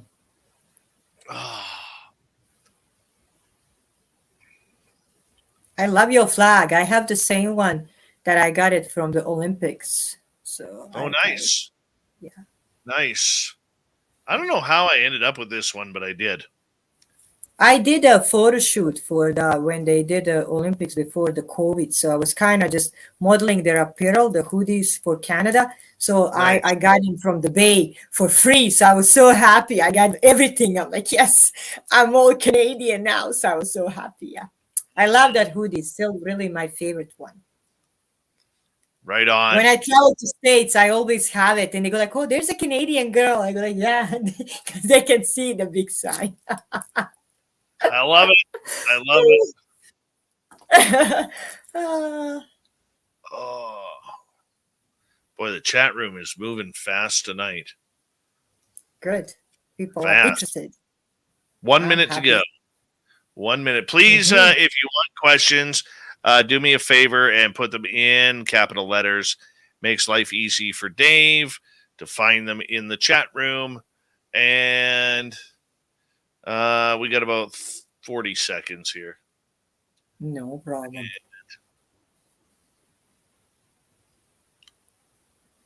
All right. Almost 30 seconds.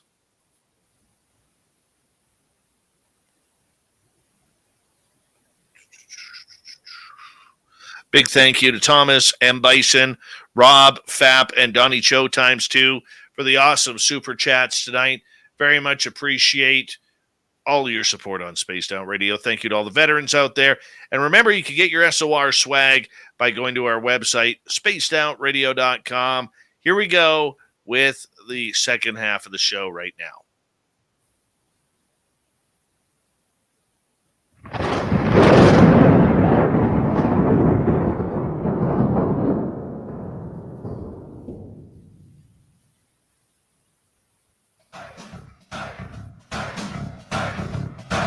Love that thunder. We pass the halfway point of Spaced Out Radio tonight. Good to have you with us. My name is Dave Scott. Very much appreciate earning your listening ears. Want to remind you that if you have missed portions of this show or others, check out our free archives at youtube.com/Spaced Out Radio. Do old Dave the favor, hit that subscribe button. Our website is spacedoutradio.com. We have a plethora of features for you. Rock out to Bumblefoot, read Shirky Poo's Newswire. Check out our swag as well.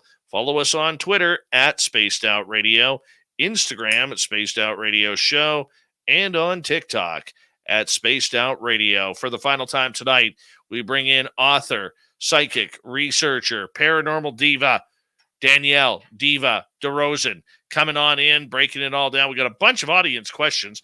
You are popular tonight, Danielle. Popular. Thank you very much.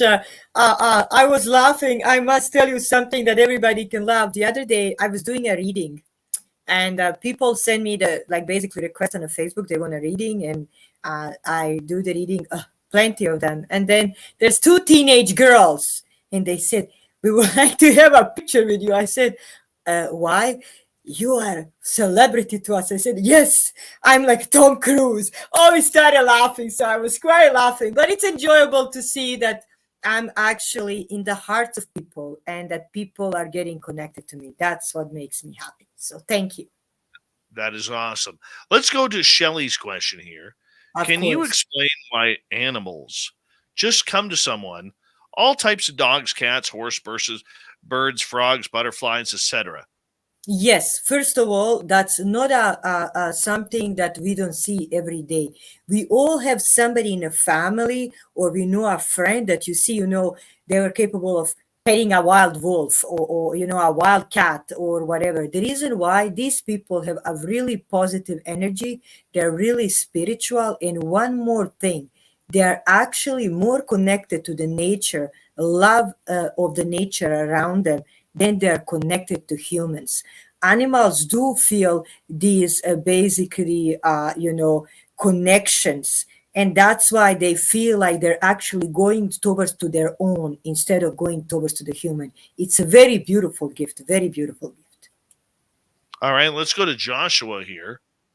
Is Jesus Christ reincarnated and here on earth somewhere right now?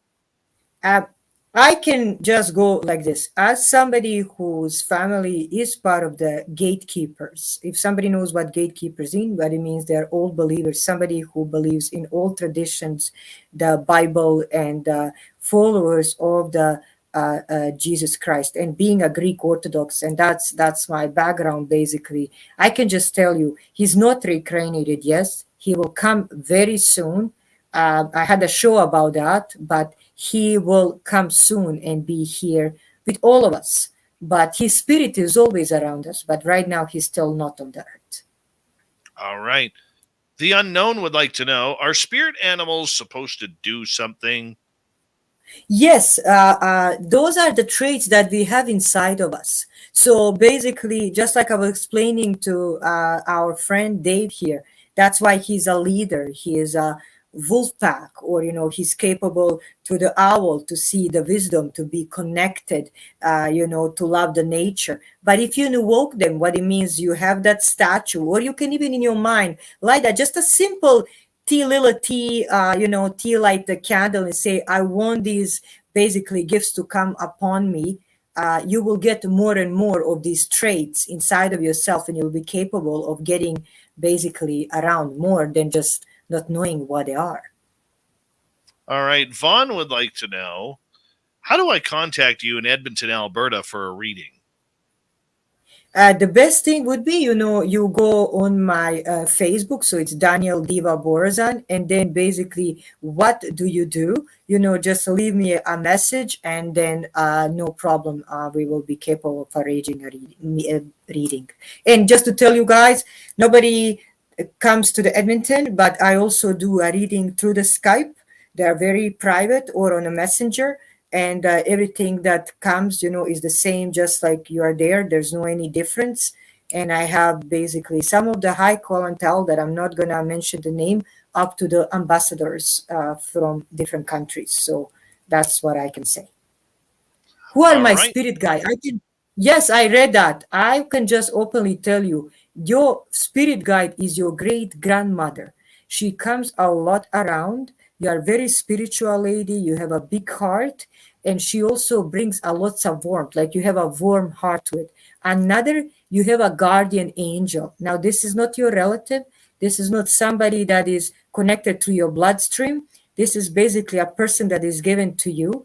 And this is a lady, and this lady was a nun. This is very rare to be given, but you are given this because you have a higher mission in this world that you even didn't discover yet. It's going to happen in 2 to 3 years from now. You're going to go more into spirituality digging, and you will do a lots of work. How many spirit guides does the actual or the average person have? Usually, people do have 2 to 3, but 2 most of the people have. Most of the people have 2, but 2 to 3 usually. So I have seen 3 of mine. Okay, great. There is my one dude who is with me at the snap of a finger. All I need to do is think about him and he's there. If I'm being an idiot, I get this young lady who is almost like a librarian sitting on a park bench, and she's the one who kind of kicks my butt if I'm being. But then I've seen only twice this old wizard dude who, like, literally with the pointy hat, the white beard, cloak. Yeah. And I don't really understand his role of knowledge. So how do we define what our spirit guide roles are? Because, for example, is it okay if I use all 3 of yours to explain? Would that be okay? Thank you. So first of all, I wanted to say the lady that you say it's a librarian, she's actually a teacher. So that's the reason why she kicks your butt, because she wants you to be in a line.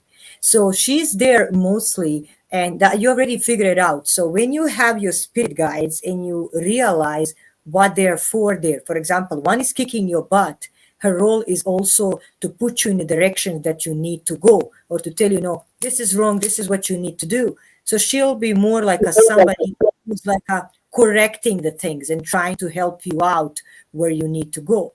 Then you have somebody who is more like always there. That person is kind of on your shoulder. Oh, do this, don't do that. So you will know this is your buddy that it's constantly there. And this lady is only coming when actually, or most of the time coming when you need to correct something. And now the third one that you're mentioning about comes very rarely, or you only saw him twice.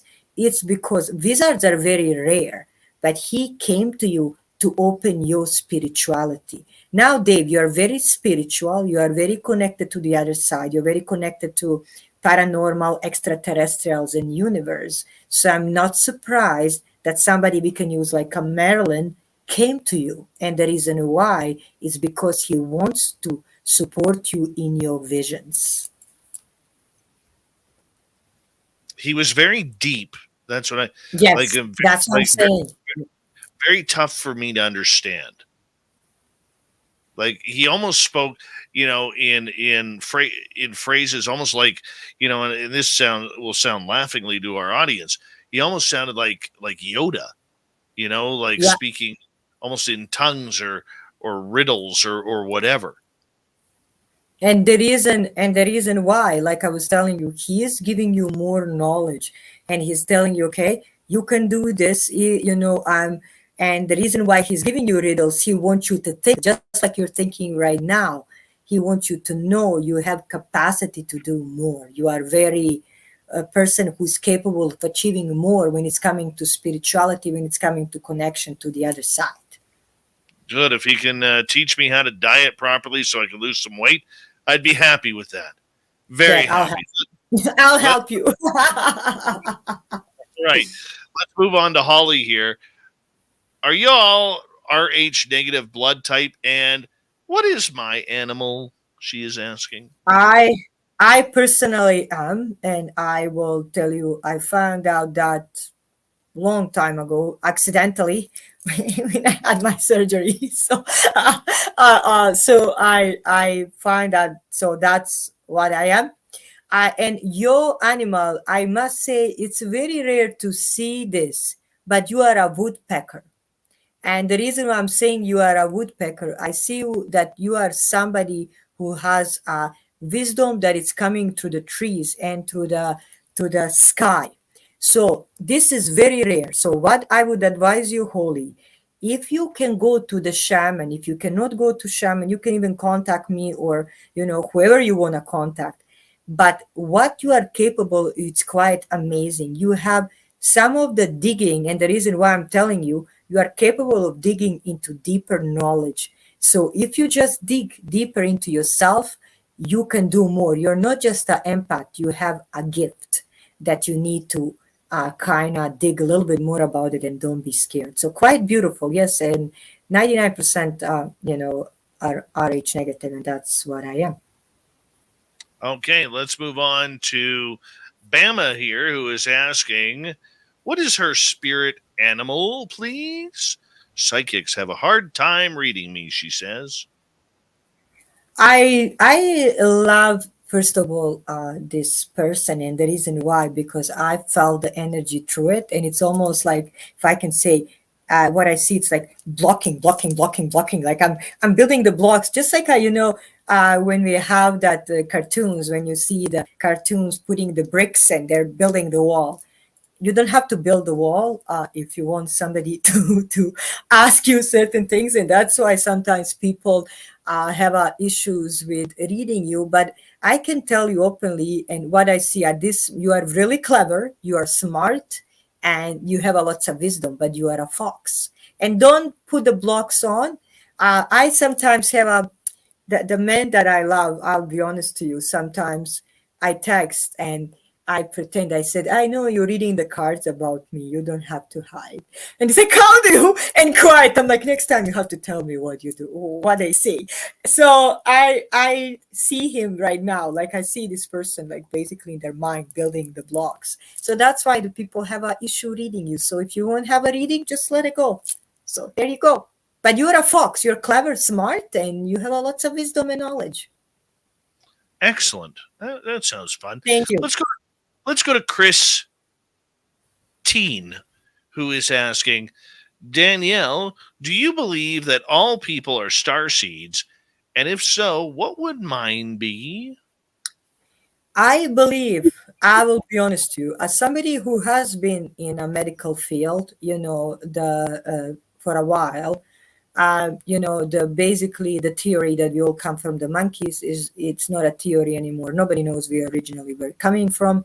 In our nursing Mosby books, nobody knows where we're coming from. So that's still a question mark. So if we take, I always take the science and I compare. So by the science, nobody knows where we're coming from. That's the way it is.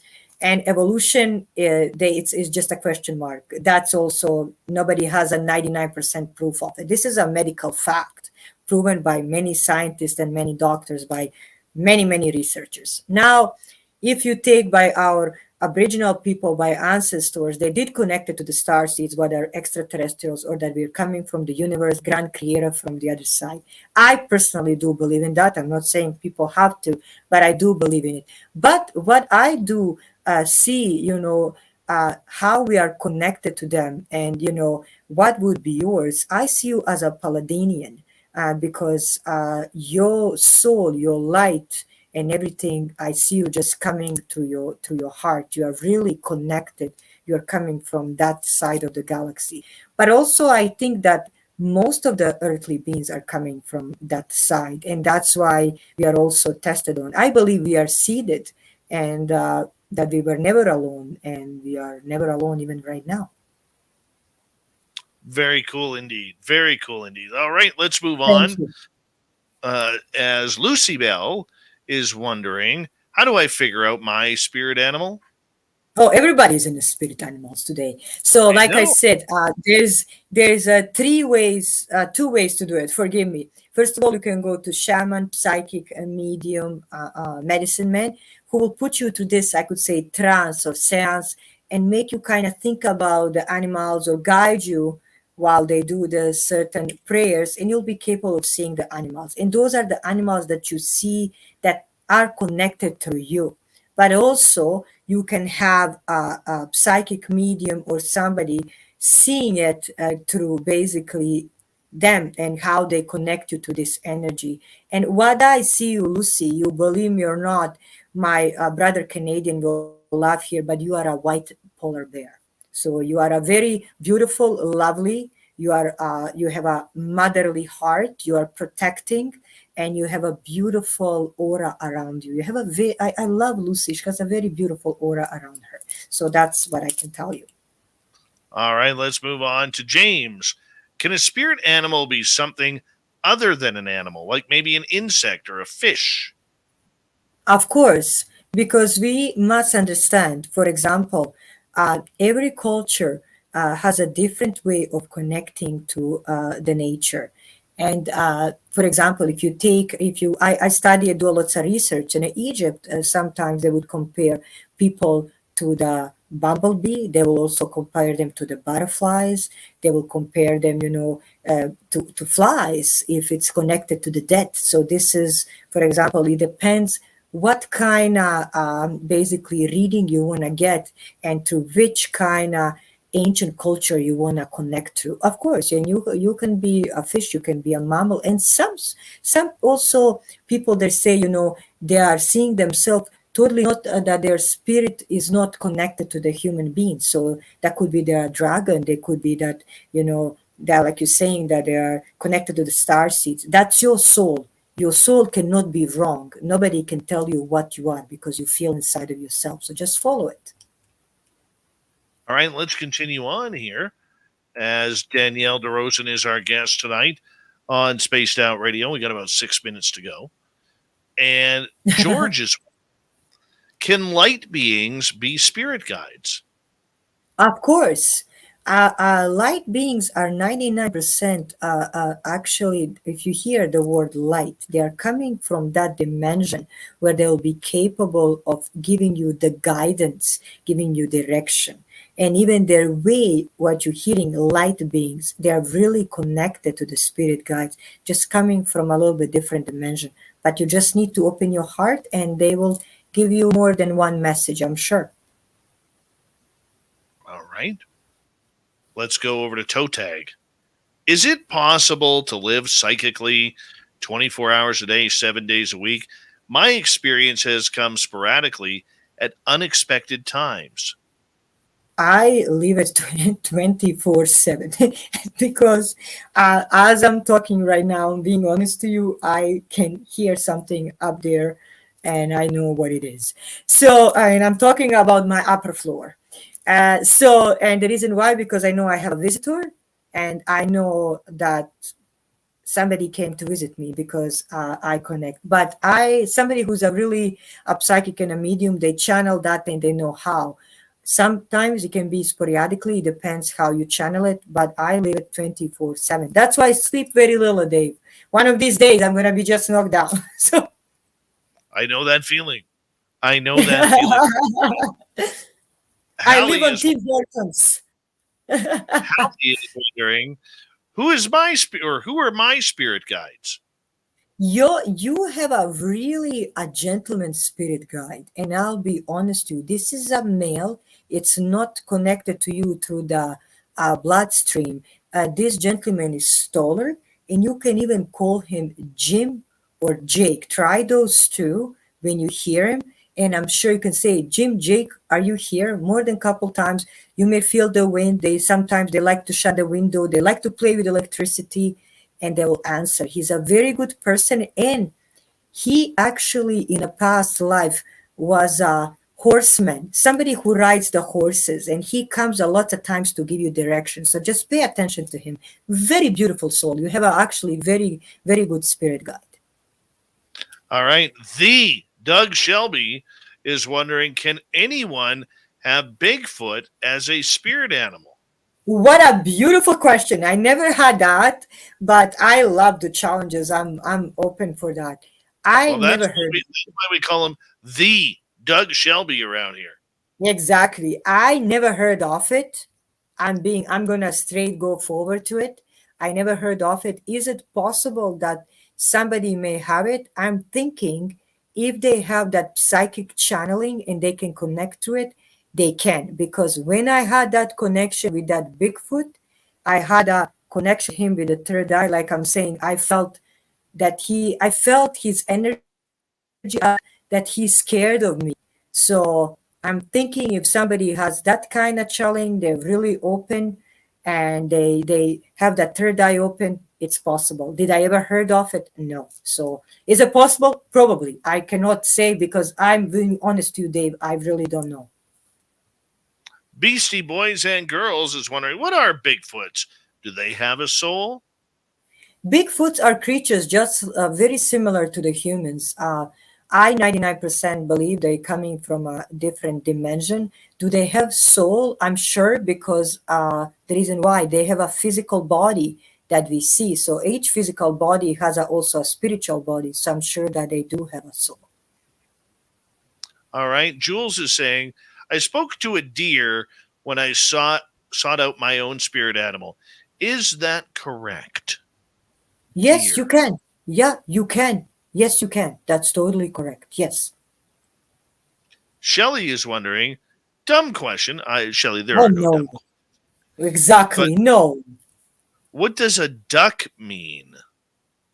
If she's talking about in a spirit world, or is she talking as a spirit animal? That's why I really, if she's talking, I'm gonna just say, if you're thinking as a spirit animal, basically would mean that you love the water, that you're capable of coming from many different things, like coming from the hardship. You're capable of getting out of the many dark waters, I should say, and you're capable of finding the solutions. So if you're talking about the spirit animal in dreams, it actually means salvation, finding a solution for something, because I also interpret the dreams. All right. What is Black it? Dragon, one of our favorite veterans who listens to this show, is asking, what is his Of connection course, to aliens?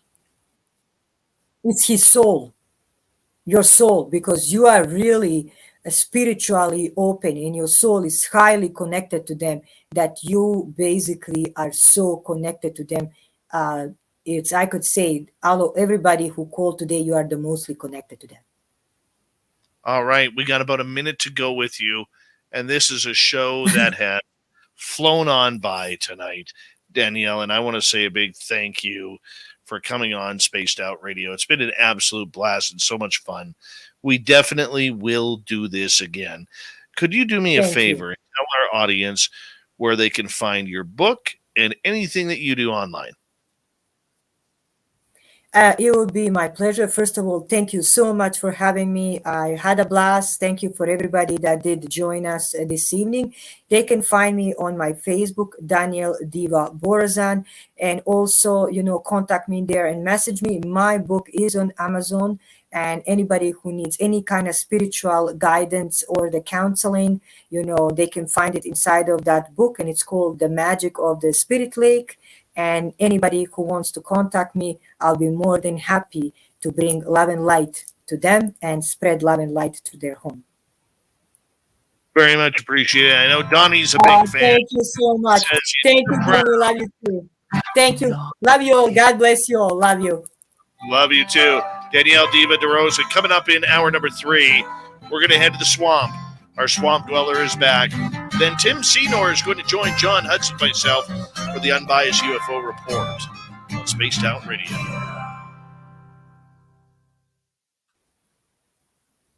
Great job, Danielle. Thank you very much. Thank you very much. I'm glad that people really did enjoy it. Thank you so much for having me. It was really my pleasure. And I must say, Dave, you are a joy. You are a wonderful person, wonderful soul. And also for you having me as my guest, if you ever want a reading or I can do any service for you, please don't hesitate to contact me. We'll do it privately, not on the. I'll be more than happy to do a reading for you. I appreciate you. And we'll talk very, very soon, okay? Okay, God bless you all and have a good night. I love you all. Danielle Bye. Diva Borozan. Check her out and get her book on Amazon if you don't mind, and we'll let her go. And I'm just going to stick a step away from the studio here for a moment, and I'll be right back and go from there. Excuse me.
All right.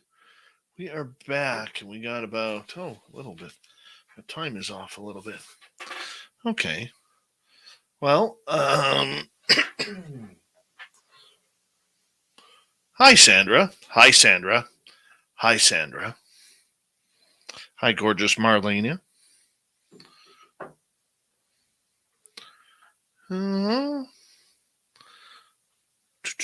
My weekend was great. Up until the point aliens came. That little bastard. Gotta figure out who he is. I'll tell you after the show. Darn aliens. Would you like to connect with us? Head to spacedoutradio.com for all your latest show info. Now, back to Dave Scott and SOR. Here we go with the third and final hour of Spaced Out Radio tonight. Good to have you with us. My name is Dave Scott. Very much appreciate earning your listening ears wherever you are on this beautiful planet we call Earth. Hello to everyone listening in on our terrestrial affiliates around North America and digitally on TalkStream Live, Odyssey Radio, and KPNL. All of our archives are free. Join us at youtube.com/Spaced Out Radio. Do old Davey the favor, hit that subscribe button. The Desert Clam has set the password for tonight in the SOR Space Travelers Club. Quarkonium. Quarkonium is your password. Use it wisely, Space Travelers, as the Clam sets the password each and every night right here on Spaced Out Radio. Our website is spacedoutradio.com. We have a plethora of features for you. Rock out to Bumblefoot, read Shirky Poo's Newswire, check out our swag as well. Follow us on Twitter at Spaced Out Radio, Instagram at Spaced Out Radio Show, and on TikTok at Spaced Out Radio. Let's continue on tonight as we now head to the swamp. Our resident swamp dweller has another spooky story for us.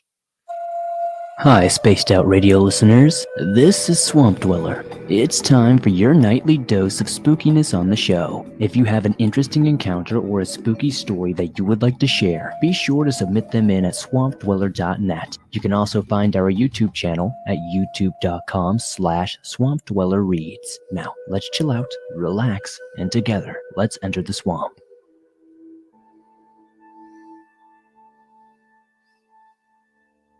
To start this off, I'm a 36-year-old man from a small town outside of Charleston, West Virginia. And a little backstory about myself. Since I was young, I could see things most could not. From ghosts of deceased grandparents to other unexplained things, so I have been around ghosts and stuff my entire life. And none of these ever really scared me. At least, none until this 2021 hunting season. Deer hunting, to be exact. Before I start, I would also like to mention I am a huge fan of your YouTube channel. I listen to it sometimes all night at work, and it helps me get through my long nights. Anyways, on to the story. Since I was a young boy, I have been an avid hunter, and has always enjoyed the peace and quiet and tranquility of being in the mountains with nature. So a couple of years ago, a few friends and I secured a property lease of nearly 1,200 acres. I have been hunting this area for years, and I have never seen anything scary on the property, other than maybe a black bear or a coyote from time to time. After setting out multiple cameras for the 2021 hunting season, I decided to hunt a new location due to the deer frequenting another area more than I had hunted in the past. Before the season, I moved my hunting equipment into this new location and drove in a couple of more cameras to better understand where the deer would most likely be coming from once the hunting season started. After a month of watching hundreds of pictures, hunting season was finally here. I hunted this area for most of the hunting season with some success as I bagged a white-tail buck, as did my daughter later in the season. Now, fast forward from October to middle November. As I was still running my trail cameras in this location, getting ready for the West Virginia rifle season, I started noticing that my pictures all began to blur. So I would clean the camera lens, thinking something was blocking it. But it did not help that the pictures would only keep getting more distorted to the point that you could barely make anything out but black and gray. I figured this camera was just going bad, hence I purchased a new camera and placed it in the same spot. only to discover that this new camera was taking the same pictures in black and gray with nothing obstructing the camera's view. A couple of days went by, and although weird, I decided to pull the camera for the year as rifle season was starting in a couple of days anyway. Also, I would like to add that the pictures are great on both cameras once I move the camera to a different location, which will make sense shortly. Now, it is finally rifle season, and I'm on the first morning. I'm up 2 to 3 hours before daylight for the day's hunt. Once I made it to my hunting stand and was quiet as possible, I settled up for what would be an all-day hunt. About 30 minutes before daylight, I begin to hear what I can only describe as whispering noises coming from about 50 yards away. As I sit and wait for the sun, the whispers come and go, and I think to myself, this must be other hunters that have slipped into our lease without permission, and that once it got daylight, I was going to have to make them leave. Once daylight comes, I start looking for the trespassers, and to my surprise, there is no one near me. Thinking that I must have just been hearing things, I brush it off and continue to hunt. Around 10 a.m., I listen to this sound once more. Looking around, I notice something moving to my right and across a small stream. I focus my eyes and quickly see it's a woman, dressed in what I can only describe as 1800s-style clothing. Please note it is freezing this morning, and this woman is at least a mile deep in the wilderness, dressed only in what appeared to be some old white dress or apron. I watched this woman for a few moments, and she then turned and seemed to walk inside a rather large and hollow oak tree. I thought to myself, what in the world did I just see? Trying to make any sense of this, I began to hear the whispering again, coming from where the lady or whatever this was had just gone. I don't make a move. I continue to stare at this tree after what seemed like forever. I notice movement once more from the tree. I keep watching as I see this woman-looking thing re-emerge, followed by what looked to be a small child, maybe 8 to 10 years old. Shocked once more, I watch the pair as they walk around the tree in a single file. Once at the backside of the tree, the kid bends down and looks to pick something off the ground. Then, suddenly, the pair both in non-human speed dash back around and inside the tree. At this point, I began to think to myself how weird this was and so out of place, but I never heard the leaves crunch or any noises that they were even outside of the tree. Weird, I thought. After sitting for a couple of minutes more, I decided to confront the two and see if there was anything I could do to help them or figure out what they were doing here in the first place. With rifle in hand, I began to climb. I slowly make my way down the tree where the pair had been. As I cross the stream separating us, I look up at the tree, and to my surprise, the tree was no longer there. It is like it had just disappeared in the blink of an eye. I spent almost an hour looking and walking around, trying to find out where this tree could have been, but I never found any trace. Puzzled over this, I began thinking about the cameras I had remembered, the ones going blurry and having really bad points even though they worked just fine in other locations. I decided that I need to know what happened to me, so I set up a few cameras in that area. 2 days later, I had my cousins come with me to retrieve all of the equipment from this area, and I will never be pursuing in this area again. Please let me know in the comments if anyone knows what I may have witnessed, and if you choose to share this story, thank you. It would mean a lot to me. I really would appreciate somebody giving me any sort of idea in the comments what this could be. I think somebody's got aliens. Somebody's got aliens in the forest, because that's the only thing it can be. As we say thank you to Mr. Swamp Dweller for coming on in with another spooky story tonight. And of course, you can find Swamp Dweller on YouTube. Just go to youtube.com/Swamp Dweller Reads and hit subscribe. He's got thousands of stories there for you. All right, it is time once again where we bring in the fedora-wearing John Hudson and the unbiased UFO Report. Nobody's gonna know. They're gonna know.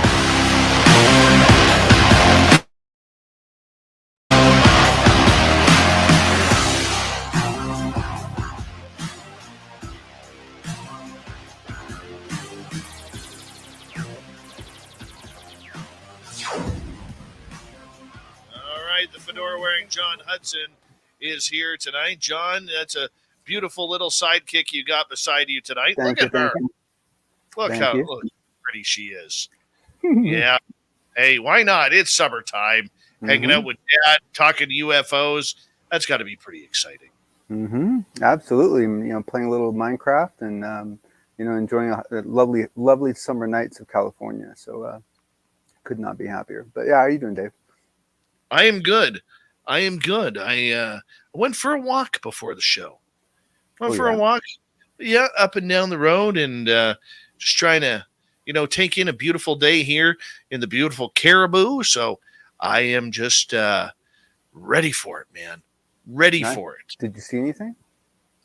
No. I was on the outlook for bears. I was looking for bears and did not see any bears because we are getting to that time, but the trees are starting to bloom a little late here. So probably not going to get bears, getting too excited until about, August, September when the apples start coming out. Nice. Do you see lots of little creatures? I mean, you see lots of you Mostly, get little foxes or coyotes or I have no idea what kind of stuff you get where you are. Yes. Foxes, yes. Coyotes, rare. Cats, extremely rare. I've only seen one mountain lion since I've been here in my area. And that was in my neighbor's yard at 1:00 in the morning. So, yeah. I mean, when you got mountain lions nearby, I mean, they're all over the place. They could be in the trees. They could be in the bush. They don't care. They don't want us. Yeah, By the way, just put your hand up for a second. Put your hand up for a second. Oh, no, most of it's coming off. Let's see. Most of it's coming off. That is a good father. So for our radio audience, we got to get it redone. John's fingers and fingernails are painted purple and blue. Yes. That's what a good father does with a daughter. Yes. I'm just saying that. Yeah. That's what a good father does for a daughter. Absolutely. Let's and bring a side note. It's astounding the number of the garage solvents that nail polish can survive. It's been quite interesting. But I mean, there's a ton of stuff going on. So it's kind of a crazy time to be even trying to absorb everything that's going on. It's really quite true. Amazing. Well, let's bring in Tim Senor better known as Uncle Timmy around here. You may recognize him from on YouTube from Thomas Fessler's Disclosure Tonight. And most recently, Tim was at the Utah UFO conference that was put on, where there was a lot of big name scientists there, including ones from Blind Frog Ranch and Skinwalker Ranch. Tim, how you doing, man? Dave, John, it's so good to see you guys. It's good to see you. Yep. Yeah. So you physically went to that conference? I did. Yeah. How many people showed up? 3-day. Couple hundred VIPs and guests and participants. Yeah, it was really great. And not so much that, but just great collaboration amongst the people that were there, So it's a fantastic organization. So that's the UFO Disclosure Symposium that took place at Vernal, Utah, 27th, 28th, and 29th of May, I think it was.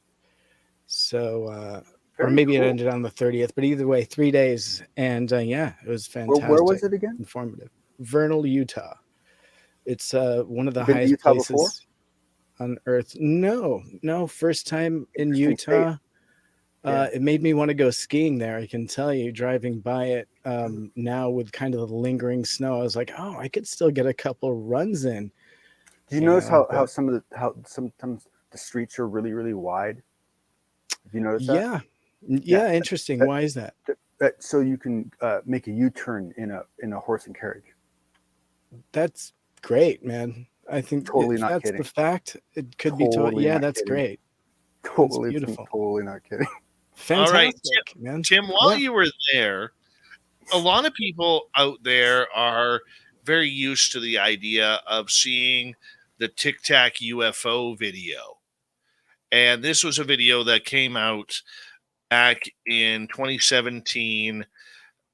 And this was, of course, a big part of the release from the how can we put it here? From the New York Times article that came out, and it was something that was quite captivating for many people. I mean, there were those who absolutely loved it. There were those who ripped it apart.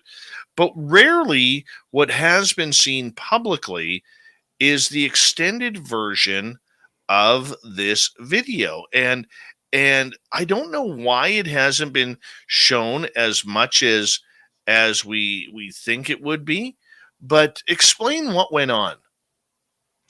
Right. Obviously the last 4 seconds or so of this video is the highlight, how the Tic Tac actually exited.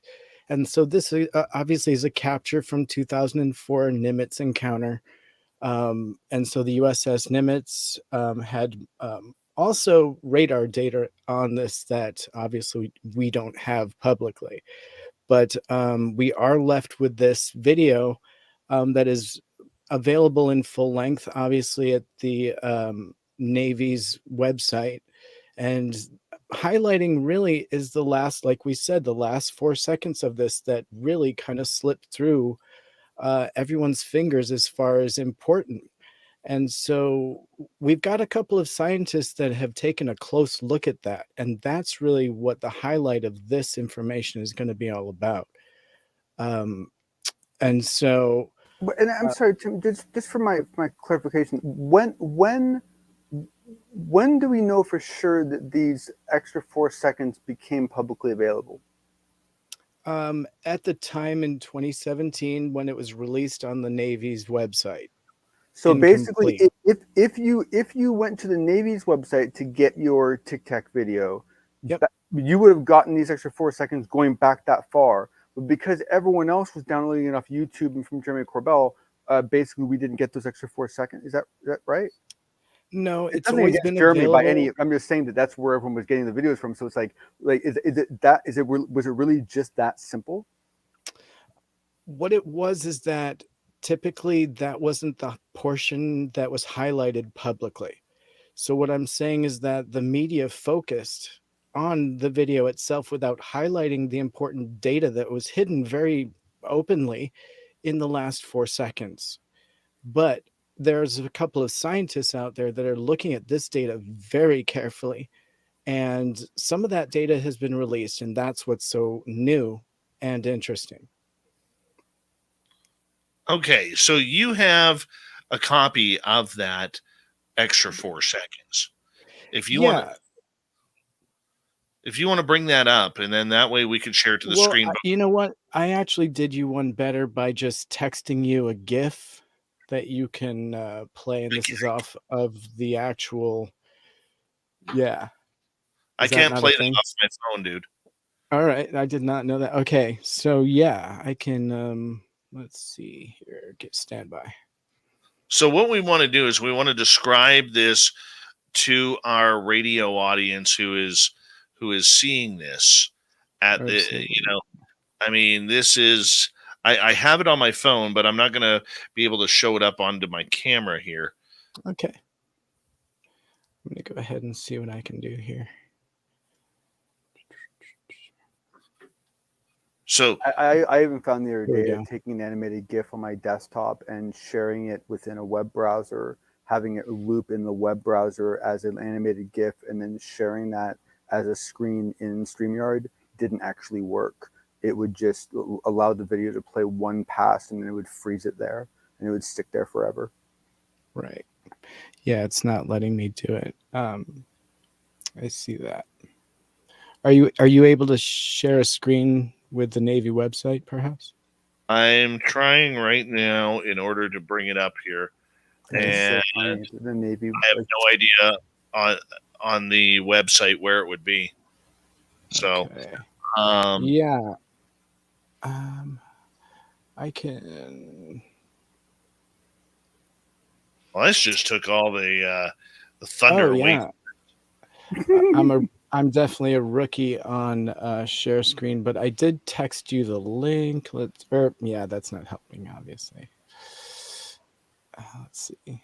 It won't let me share this screen actively. Let's see if I Well, can if you break go it out. down below, it should to the share button. It should allow you to. Right. I can't Well, actually get this to. you know what we'll do? Let's just explain right now what is what we're going to see, and we will work out the technical issues during the break here rather than fumbling and Cool. bumbling around. Absolutely. And so, yeah, so what this last 4 seconds is where the camera loses lock on the Tic Tac and it exits the screen. At which point the camera relocks on it, and what you see is 4 frames of what appears to be a signal aimed directly towards the camera, which leads to 2 frames of complete white noise. And then you see the Tic Tac diminish to a pinpoint and then apparently swell up and disappear, if you will, for a moment. And so we're kind of interpreting that as EMP direction or something as a result of it moving very quickly. There's a lot of hypotheses, but Hal Puthoff and Dr. Michael Boyd have some notes on this that I find absolutely intriguing. And so not only are we seeing that taking place, they're also reviewing some of the information that's really obvious on the screen, such as perfectly round images that they're considering potential vortices, if you want, if for a lack of a better term. And we can get deeply into that description in their own words. And I have some quotes here for you. But you know, and I love to hear, the one point I want to make real quick is that there's been talk of signal management from a while back, right? And signal management was a very eloquent way of phrasing it that implied the possible menacing aspect to it, but didn't directly imply intent. Because there are many ways that you could have signal management happen as a side effect of some other system. But what you are describing being shown in this video is not that. What you're describing in the video appears to be a active, you know, I'm going to flip you off and then bail, you know, sort of a thing. I mean, I guess you could argue that it perhaps was an artifact of whatever propulsion system they used to then take off right afterwards. And that's why you then saw the 2 white screens and then they appeared as a pinprick. So I guess there's still some room for it to have been an artifact of another system. But what you describe really lends to the idea that it was more intent driven. Potentially. Dave, what are your thoughts? I'm going to reserve my judgment until we can get see something to look at. You want to watch it? Yeah. I'm very, very curious to see what is going on, because look, I've seen what everybody else has seen. And that is the video where you see the Tic Tac, you know, moving forward and just hanging in the sky. And I don't see anything else that is truly, how can we put it, strange and everything. But you know what? Let's talk about it when we come back on Spaced Out Radio. We have the fedora-wearing John Hudson for the Unbiased UFO Report. Joining us is Tim Senor, and we're going to break down this extra 4 seconds of the Tic Tac video when we return on Spaced Out Radio.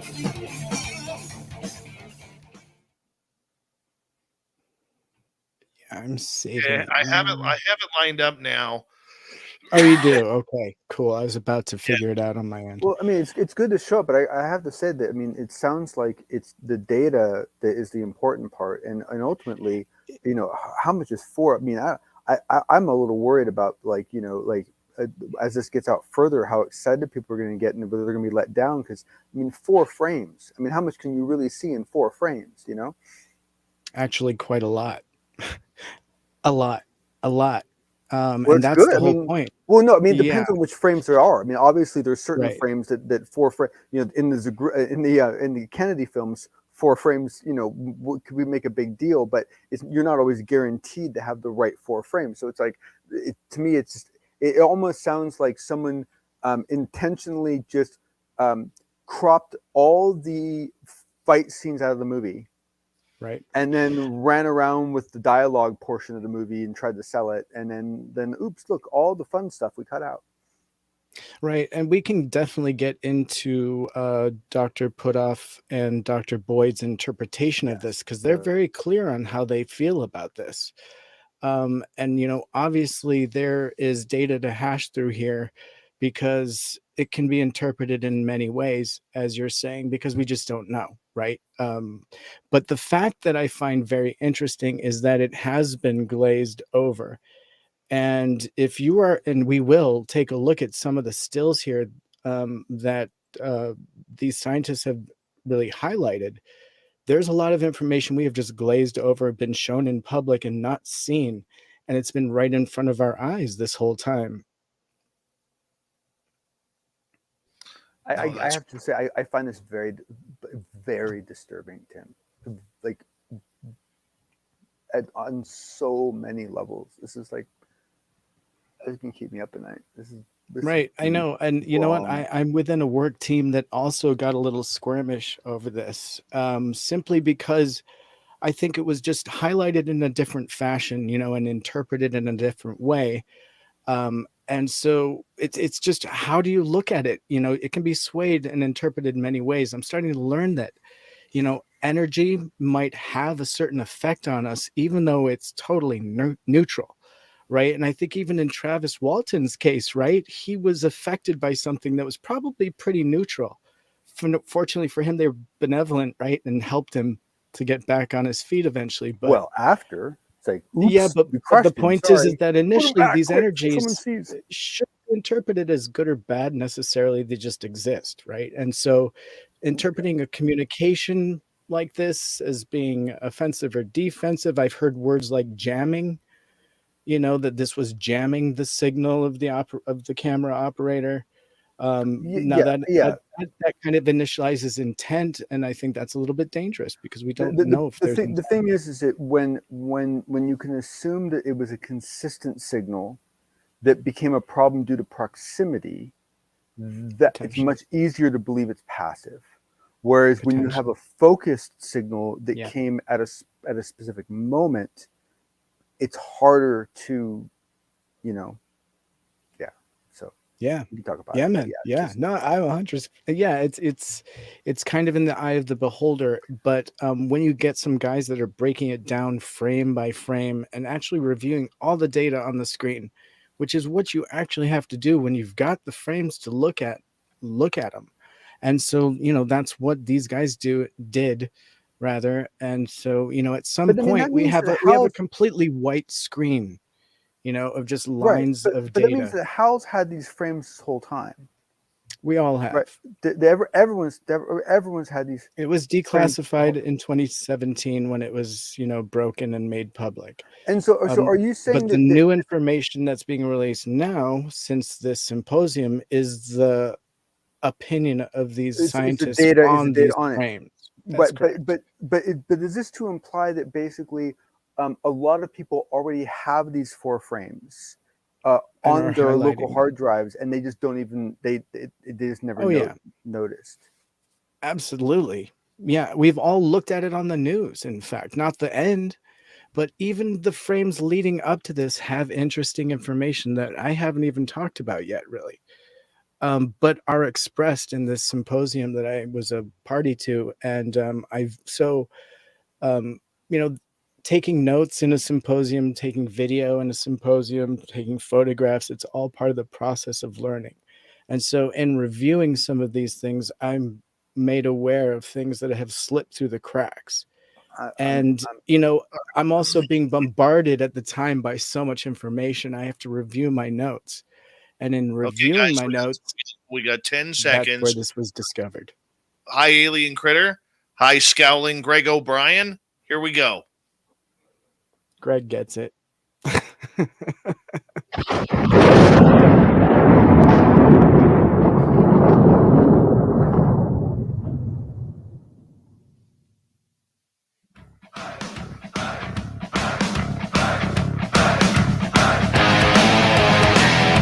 We rounded third. We're heading for home tonight on Spaced Out Radio. Good to have you with us. My name is Dave Scott. Very much appreciate it. I want to remind you that if you missed most of this show or others, check out our free archives by going to youtube.com/Spaced Out Radio. Do old Davey the favor, hit that subscribe button. Our website is spacedoutradio.com. We have a plethora of features for you. Rock out to Bumblefoot, read Shirky Poo's Newswire. Check out our swag as well. Follow us on Twitter at Spaced Out Radio, Instagram at Spaced Out Radio Show, and on TikTok at Spaced Out Radio. We continue on tonight. Is there more video footage that the majority of us haven't seen on the Tic Tac footage? The fedora-wearing John Hudson, this unbiased UFO report, with special guest Tim Sino are here tonight. And we're going to bring up this video on our YouTube side, but we're going to describe it for our radio side as it comes up, because this is kind of important. It's kind of cool of what's going on. John, Tim, welcome back. Thank you, sir. Welcome. Thanks for joining us, Tim. I mean, I'm sorry. This is kind of messing me up. Yeah. If this had happened to me in any other field I'd be in right now, I would walk away. I'd be like, you know what? I'm sorry. You guys are obviously not as competent as I thought you all were. I'm going to go find someone else to learn from. See you later. I mean, well, don't kick yourself, man. None of us really. We should all hang our heads in such shame over this. Not at all. This is so sad. You're misinterpreting the data, man. The fact that this was hidden in plain sight simply means that a lot of people just didn't get it. You know, it's like if you were handed a cell phone and you're in the prehistoric age, you're going to be like, meh. You know, you're not going to know what to do with it. You're going to throw it at someone. You're going to think it's a stone. And so when we're shown something like this, we can glaze right past something that we're being shown. Right here above us, if you freeze frame, you're going to see a circle. And that circle is important. And the scientists that are observing this see that and recognize that as being important, because this is FLIR video. Why does it express this way? It actually moves. And it moves independently. So there's further data being observed on that portion of the video. Wow. And just to give you a quick quote of the final few frames, and this is expressed in the opinion of Dr. Michael Boyd in particular.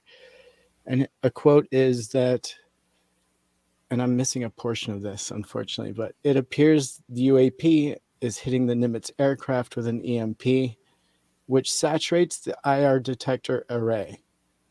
And in his opinion, this makes him feel uncomfortable, and he feels an unmet need for reassurance for future nonviolent intervention with UAPs. So basically, at the end of the video, what we're seeing is the final 4 seconds that were pretty much cut off. So the newsrooms are going through the video. They're like, okay, the entire video of the Tic Tac is 1 minute, 16 seconds. We're shown probably a 10, 15 second clip, and the pilots go, what is that? What is that doing? Look at that thing go. You know, all sorts of pilot talk that goes on with this jet and this Tic Tac. And then it gets to the end, where when you're watching it, you actually see the screen twice go bright white. Now, what they're saying is this wasn't caused by the camera on the FA-18 fighter. Instead, this was some sort of EMP pulse that was let off by the Tic Tac as maybe a defensive mechanism, or some sort of mechanism that says, hey, you're playing with me, I'm going to play with you. Am I correct with that, Tim?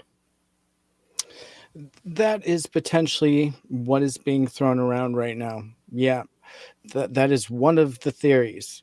And so there's still a lot of interesting data being resolved through this, but that is one. And that is the important big new thing, right? Like you said, Tim, is it that before, even if you did have these frames, you might have seen those two flashes in the screen and just thought they were whatever, right? Just some video issue, noise, right? Not interpreted it in the way that it's now being interpreted.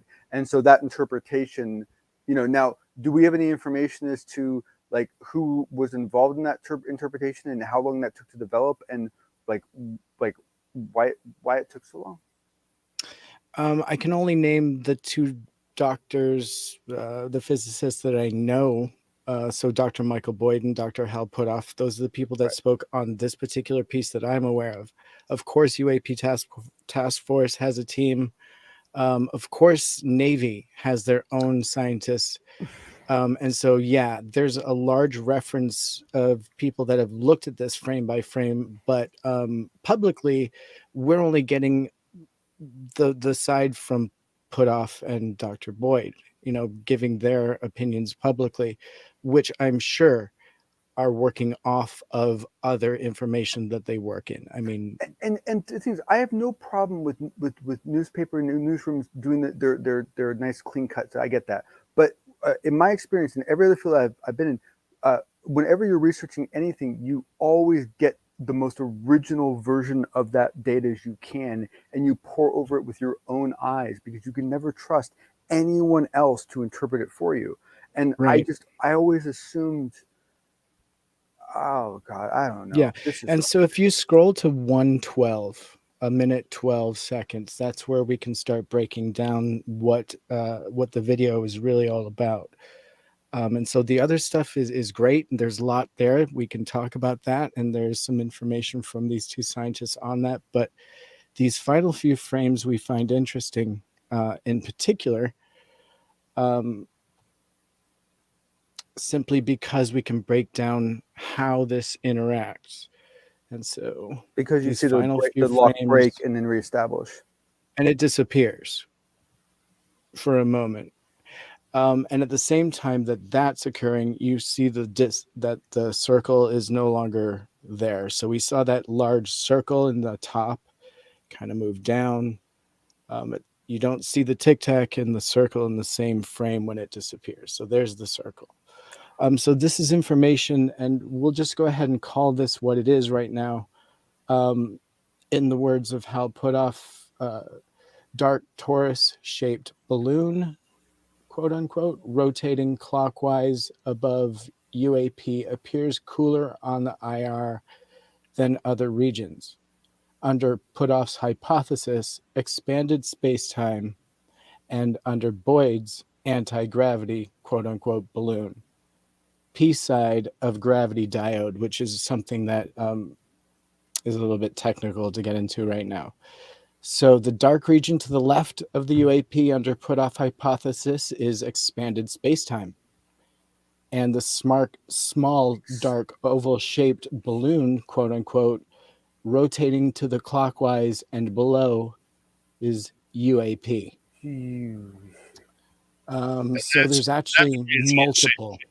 And that's where you see it change shape again. Okay. Off to the upper right in the frames where we can see a lock. Once we've got a lock, actually you kind of have it. Hey, we should do a watch party for when Mick West reviews this. Right. Well, so right there is actually pretty good. You're going to see some shapes moving off to the right there once it gets lock again. And we're calling these quote unquote balloon shapes.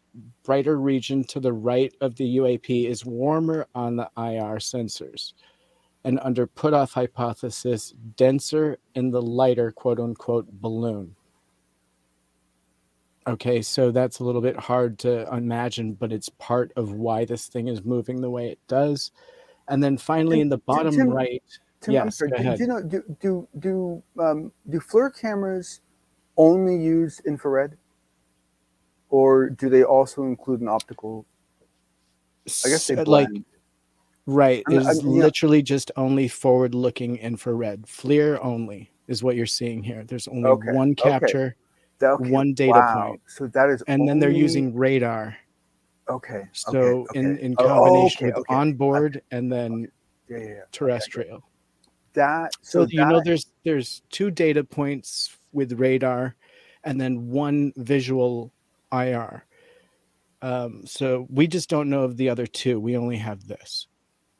Right, and the thing is too, is it that dark region that we're seeing up there, the contrast, the diff of the contrast between that and the rest of it is so slight where it's such a, you could almost say it's by luck that we even can see it, which then means that if you had a higher quality version of this film, there may very well be other artifacts in that frame that have equally interesting importance that we can't see, but someone else can. Yeah, a multi-spectrum camera mount would be ideal. I don't think that was really in their capacity at the time, or maybe they do have it and we don't know about it. Well, you but know, again, one thing I'll say really quick is Dave Beatty was on Jimmy Church tonight, and he was talking about that one of the things that he finds curious is that most of these ships have this pod that sits fairly high up in the structure with an incredible array of high definition cameras,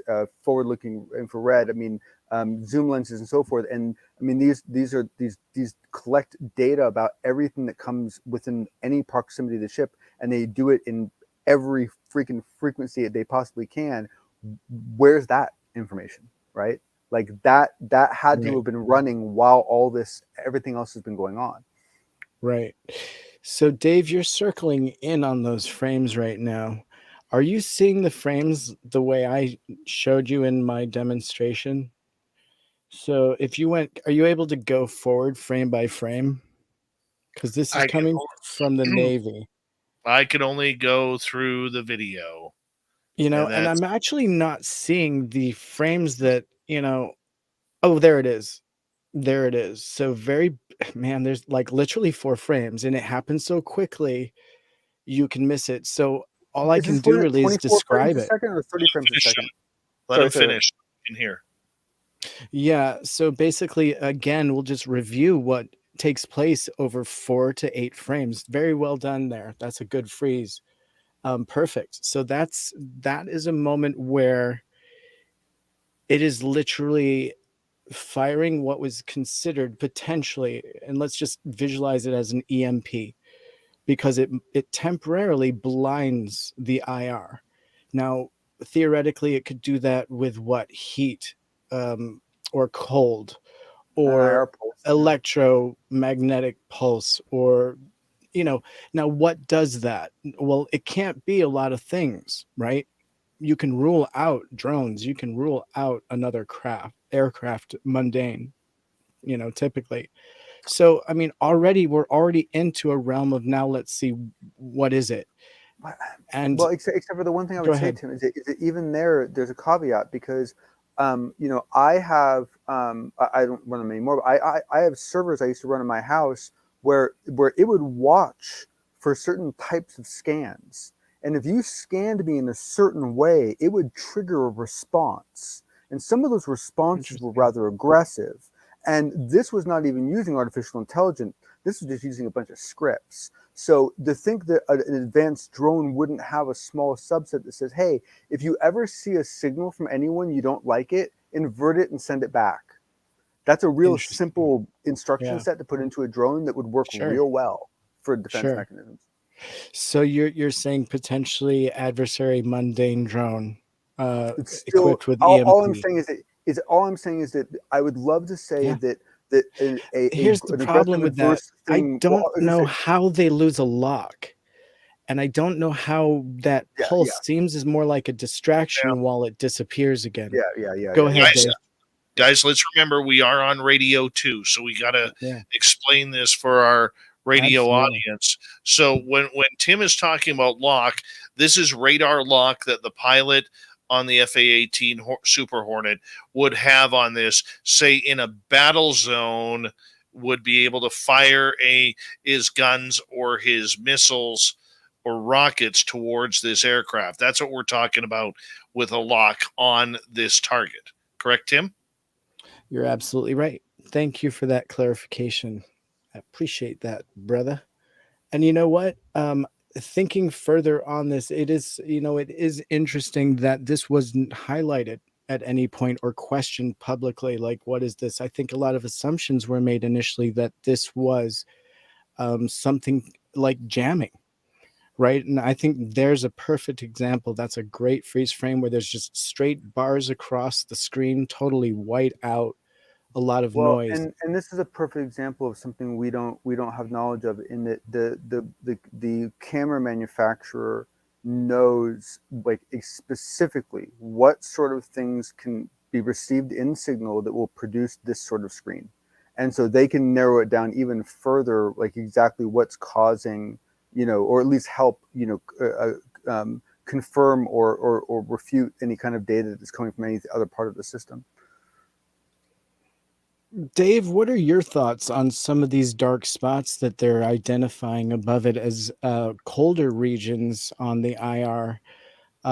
Being Put-off's hypothesis on expanded space-time potentially, or wormhole. How do you feel about that?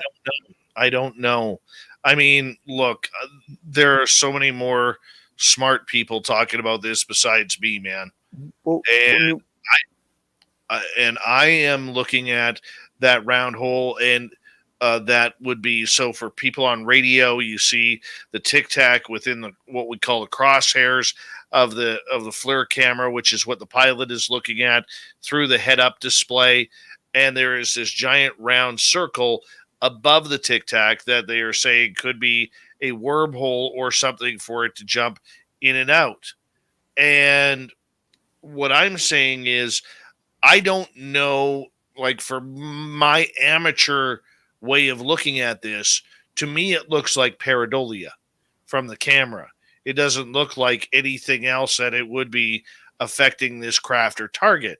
But these are gentlemen who have the scientific background, who can look into this and say, no, this is something that vanishes. This is something that disappears and then reappears when the craft makes a turn, or when the craft speeds up, or whatever. They have that timing and the mechanisms to be able to try and prove that. For me, it looks like pareidolia in the sky. Well, but I mean, to your point, they know specifically what a slight color variation like that means to their system. Like the fact that the rest of the sky is one shade of gray and that circle is a slightly darker shade of gray. Like aside from it, I think, Tim, you said that they identified that as a colder region or a warmer region. The circle is a colder region. Right? Yeah. And yeah, that's actually that makes sense. Yeah. And so, but the thing is that I don't know if, like, it's very possible that you're talking about such a slight delta, such a small difference, that if you were looking at it in any other frequency, you wouldn't see it. Right. It's very interesting. And I love the fact that Dave slipped out of the woo and into the world of skeptic potential. I love it. I love it, Dave. And I love the woo, I'm always very skeptic. Yeah, I love that.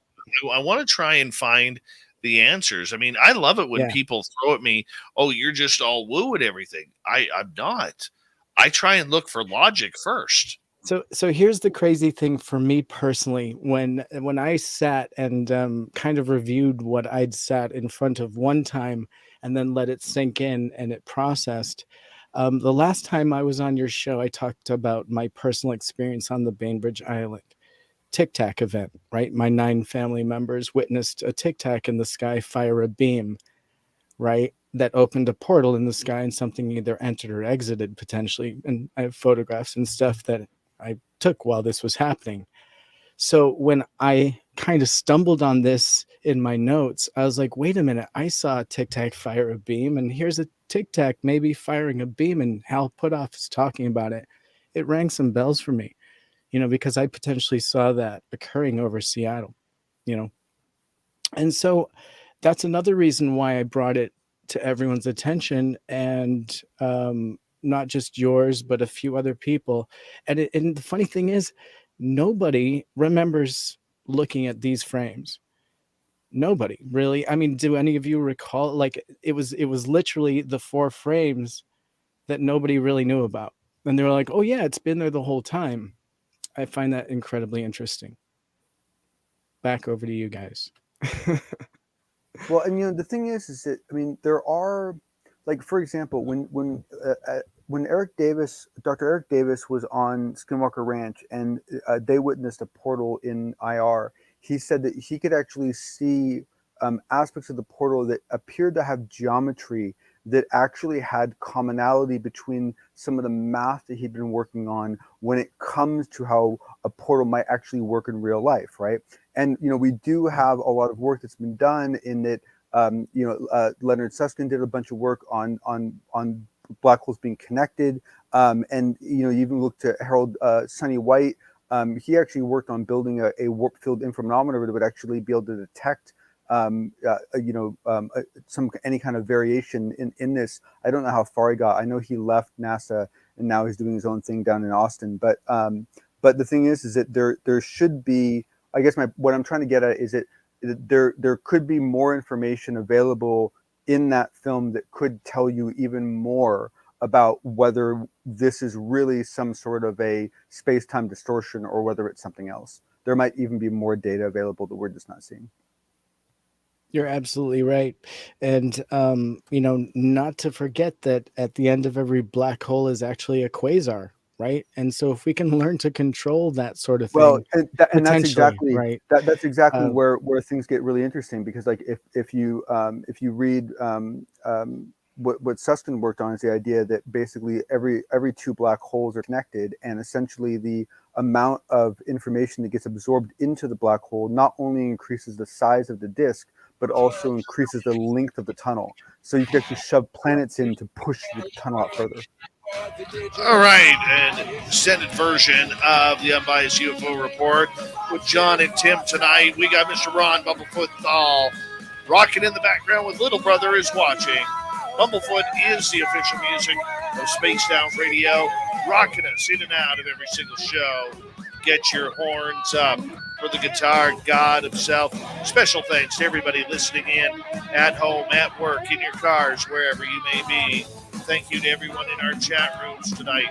YouTube, Twitch, Facebook, LGAP, Spreaker, the Facebook Space Travelers Club, and on Twitter at hashtag Spaced Out Radio. I know you're out there somewhere.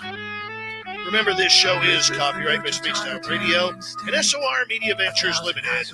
Thank you so much for choosing to share your evening with us, because together, my friends, we own the night. Mr. Bumblefoot, we need a favor. We need you to take us home.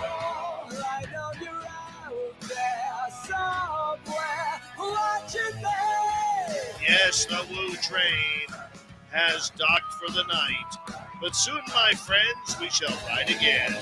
Your seats are always available.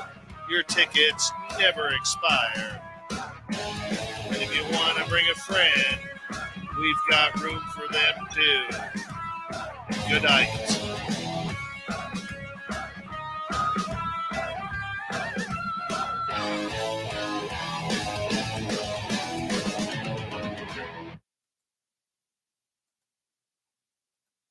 All right, boys, chat away.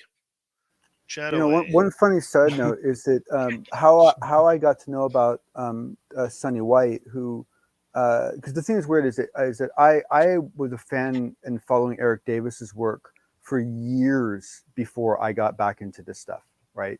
Because I was following his work as a physicist, and I got wind of Harold's Sonny White through the 100-Year Starship Foundation, and which, if you've never heard of, is just a really, really cool organization where a bunch of people got together and said, okay, let's imagine that 100 years from now we launch Enterprise.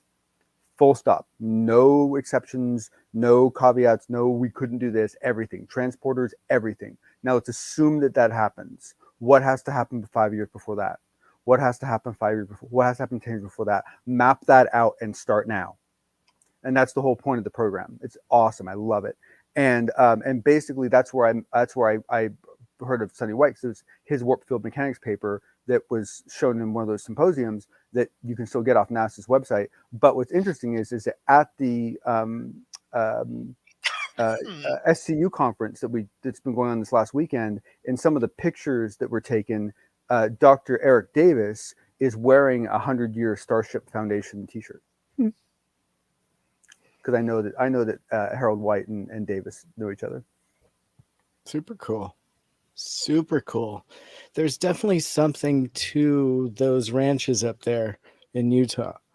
My time up there was pretty cool. I had some awesome experiences. Some of the people I was up there with had experiences. I brought back film from there that coincides with an experience that took place on the Cessna in season 3, episode 3 of Skinwalker Ranch. We have the same data happening on the ground with one of the people in the tour that I was with. So, stuff is going on up there. Well, it's incredible. And we're getting conflicting data all over the place. In that, Dave Beatty was talking about the fact that they've got one case where you could see the object optically, but you could not see it in IR. Right. Yeah. Which is a real problem, because that's also how a hologram is going to look, right? And so if you have something that's allowing optical but blocking IR and other things, then I mean it's just and it just seems like every time that there's any kind of a qualifying rule that can be set, we find at least one exception to it that makes it more more nuanced, I guess. What it comes down to. I think the most important bit of data I gathered from his work up there is that they're getting a correlation between gamma spikes and radiation spikes and UAP in the sky. So they'll get a spike and then look up and they'll be able to record UAP data. Did you see Tim's interview with George Knapp? No. So Dr. Tim, I was going to talk about this anyway. Dr. Tim Taylor did I'm sure it's a longer interview, but 20 minutes of it is up on Mystery Wire. And in it, I mean, he goes off on some like really crazy, like basically, for example, they picked up a microwave radiation signals that had no source, had no transmission point, were completely unidirectional, had made no sense whatsoever. They had cases where Taylor's personal radiation detector would go off, but the person right next to him wouldn't. So then you would think it's a detection, but no, because then he started suffering radiation sickening. So he is actually. So then they bring out the U.S. Navy. The U.S. Navy actually pours through the entire Skinwalker Ranch place, finds no anomalies whatsoever, and actually looks at their gear and says, yeah, your gear's fine. It detected everything properly. We have no idea what caused it. John, you're talking about something that happened to me. I mean, that happened to me and the person next to me. Like, he was affected, sick, and he's from the area, so it wasn't elevation sickness, and I was fine. See, part of me would be like, so what'd you do, dude? Well, I think, and so spiritually and locals, what the indigenous people believe is along the lines of like, it makes you deal with what you bring to the area because it's a very energetic place, and the energy simply makes you just deal with it. What kind of like, you can interpret that as good or bad, but it just is. Empire Strikes Back, when Luke goes into that cave and has to face himself in the mask. Yeah. I mean, you can find that concept in lots of art and balance, and I think yin and yang, and I mean that's all very important, because every culture kind of describes trying to seek that. But when you're really smacked with the reality that this is like a reality in some places that are very energetic, that like physically will make you deal with it, I find that very interesting. Well, I mean, if you look at it from one point of view, one of the ways your brain uses dreams is to force you to deal with things that you're choosing not to deal with in your waking time. And sometimes it's things that you don't even know you should be dealing with, right? It just knows better. But sometimes it is things that you're avoiding. So if and we're going with some big speculative ifs here, if you assume that thought can impact matter, and if you assume that that emotional people can express themselves in that way, in the same way that they can express themselves in dreams, then the idea that essentially the waking conscious could be used to express a nightmare, to force you to deal with it. I guess my point is, if that function was available to the brain, I completely would expect it to take advantage of it, because it would be a much more powerful teaching tool than the sleeping one. Right. What do you think, Dave Scott? Does consciousness exist on the inside or the outside of us? Where is it? All craft or biological. Hey, I like that. What did you say, Dave? He threw out that all craft are biological. Yeah. I'm wondering, John, what do you think? Where does consciousness exist? Is it inside us, or is it on the outside? Does it exist outside us? My personal belief at this point is it's both. That essentially it is a consciousness first model, and I really actually hold pretty true to biocentrism, Dr. Lanza's stuff. However, I do believe that there is a sharding process that basically allows a portion of your conscious energy to be put into a body, and a portion of it to remain somewhere else. And that it's actually really interesting in the books about the life between lives. What was that author's name? He was one that like put people under, and instead of doing past life regression, he looked at the time between lives. Michael Newton, I think, like Michael Newton, amazing books. He did like 8,000 cases, and he only looked at the time between when you last died and when you were last born, sort of a thing, right? What did you do during that time? And one of the things he discovered was that there was actually an aspect of this management in your evolution as a manager of your own conscious energy, in that essentially it's your choice how much of you want to put into each life. And you can overload, you can get too cocky and only put 10% of yourself in, and then it's not enough and that life fails. Or you can go in too hot and you can put too much of yourself into it and have the opposite effect. And essentially, there's actually a very detailed description in the Newton books about how this model balances, and how it, the sort of problems it can cause, which then dovetails very nicely into the Robert Monroe books, in that if you believe that there can be the possibility of multiple parallel lives of the same consciousness, that maybe overlap in some way, this would be facilitated through a sharding process that allowed for maybe 30% of your consciousness to go into one and 30% to go into another, and the remaining to remain back at home, which is also what allows for things like, if you believe in all this, that it allows things for like mediumship to still contact people who one might assume have been reincarnated. Just because you can contact them doesn't mean that they don't have two or more lives running at the same time. It's a very, very interesting model. Thank you, man. Thank you. That I asked the right person that question. Thank you so much, man. Oh, no. You're a deep thinker on that. I appreciate that. Yeah. Well, I had to read a boatload of books to do it, but the thing that really glared it in for me was I'm taking notes as I go here. I was given certain images at certain times that didn't make sense to me for many years until I ran into this information. It's close though between sharding and sharting.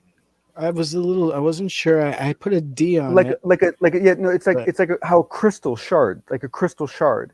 Because the whole concept is okay, I hate to use this word because people get all like wooey about, but this is where fractals come in. This is actually the honest place where fractals come in, because a piece of a fractal is an exact copy of its original.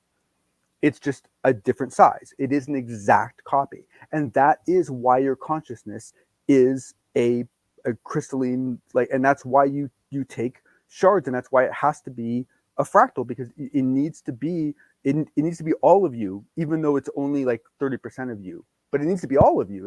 It can't just be part of you, right? It needs to be a whole version of you, right? Yeah, man. Yeah. Dave. Yeah.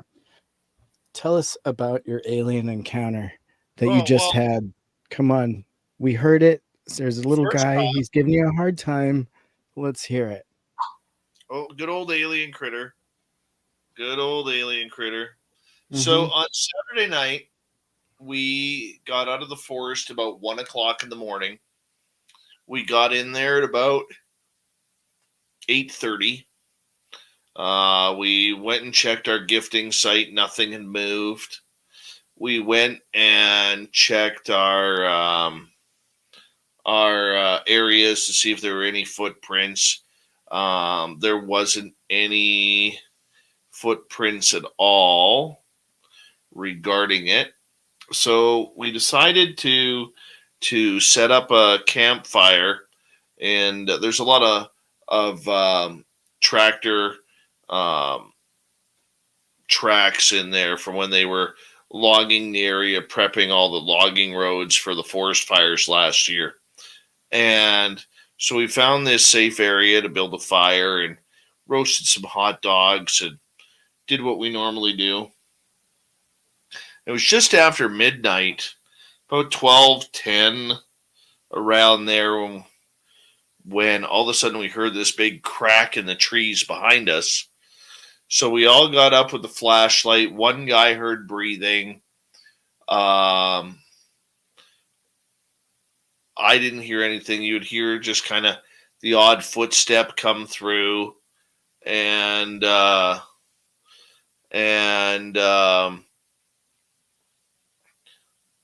we weren't thinking Sasquatch. We were thinking probably bear or moose. Okay. I mean, hate to bring it logically, we're out there for woo, but there's a lot of non-woo.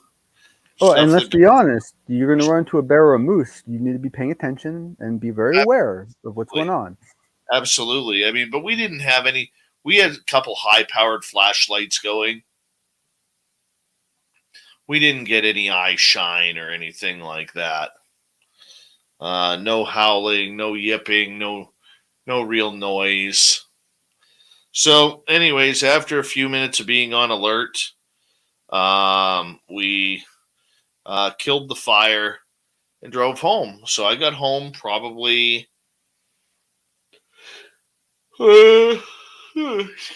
probably around 1 a.m. And I went to bed. And all of a sudden I started having a dream of there was somebody famous there. I'm not going to mention who that person is because famous from our community. I'm not going to mention who that person is because I haven't talked to that person. And him and I were standing there talking about UFOs. It was nighttime. It was like we were on a driveway. And applesauce, how did we kill the fire? We put damp dirt over top of it. Damp dirt takes away smoldering wood very quickly. Hi, gorgeous pincher flactum. Hello, number 55. So anyways, here I am standing with this person on this single car driveway, and I hear this noise behind me, and I turn and look, and there's this little gray dude who is standing almost like he's standing leaning over some bushes, like some small shrubs. Except the weird part about this gray dude was he didn't have the big black almond eyes. His eyes were bright green. And I was asked by somebody today, well versed in the UFO community if the eyes had any pupils to them or any other coloring to them. My answer was no.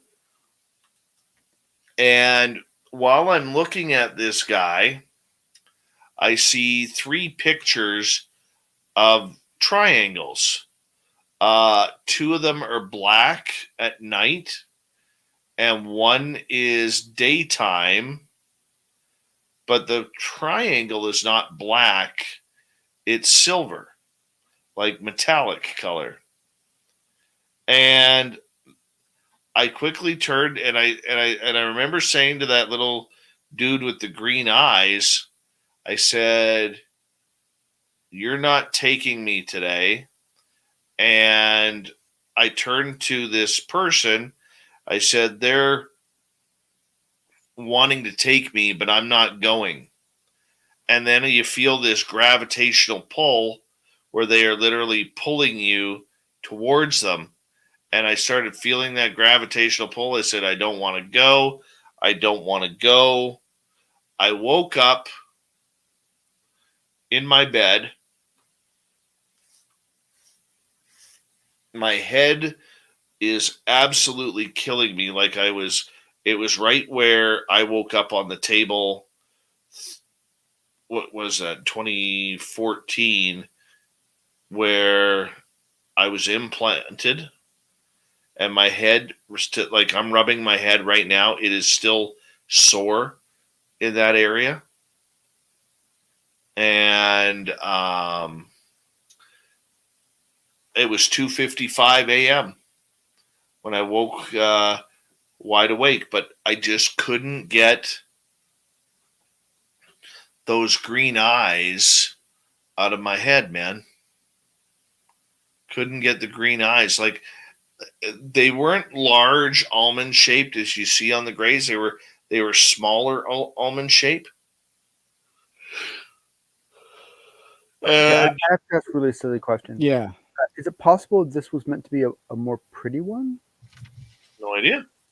A more like easier on the eyes, sort of. Green eyes. See the color that I just put on the screen?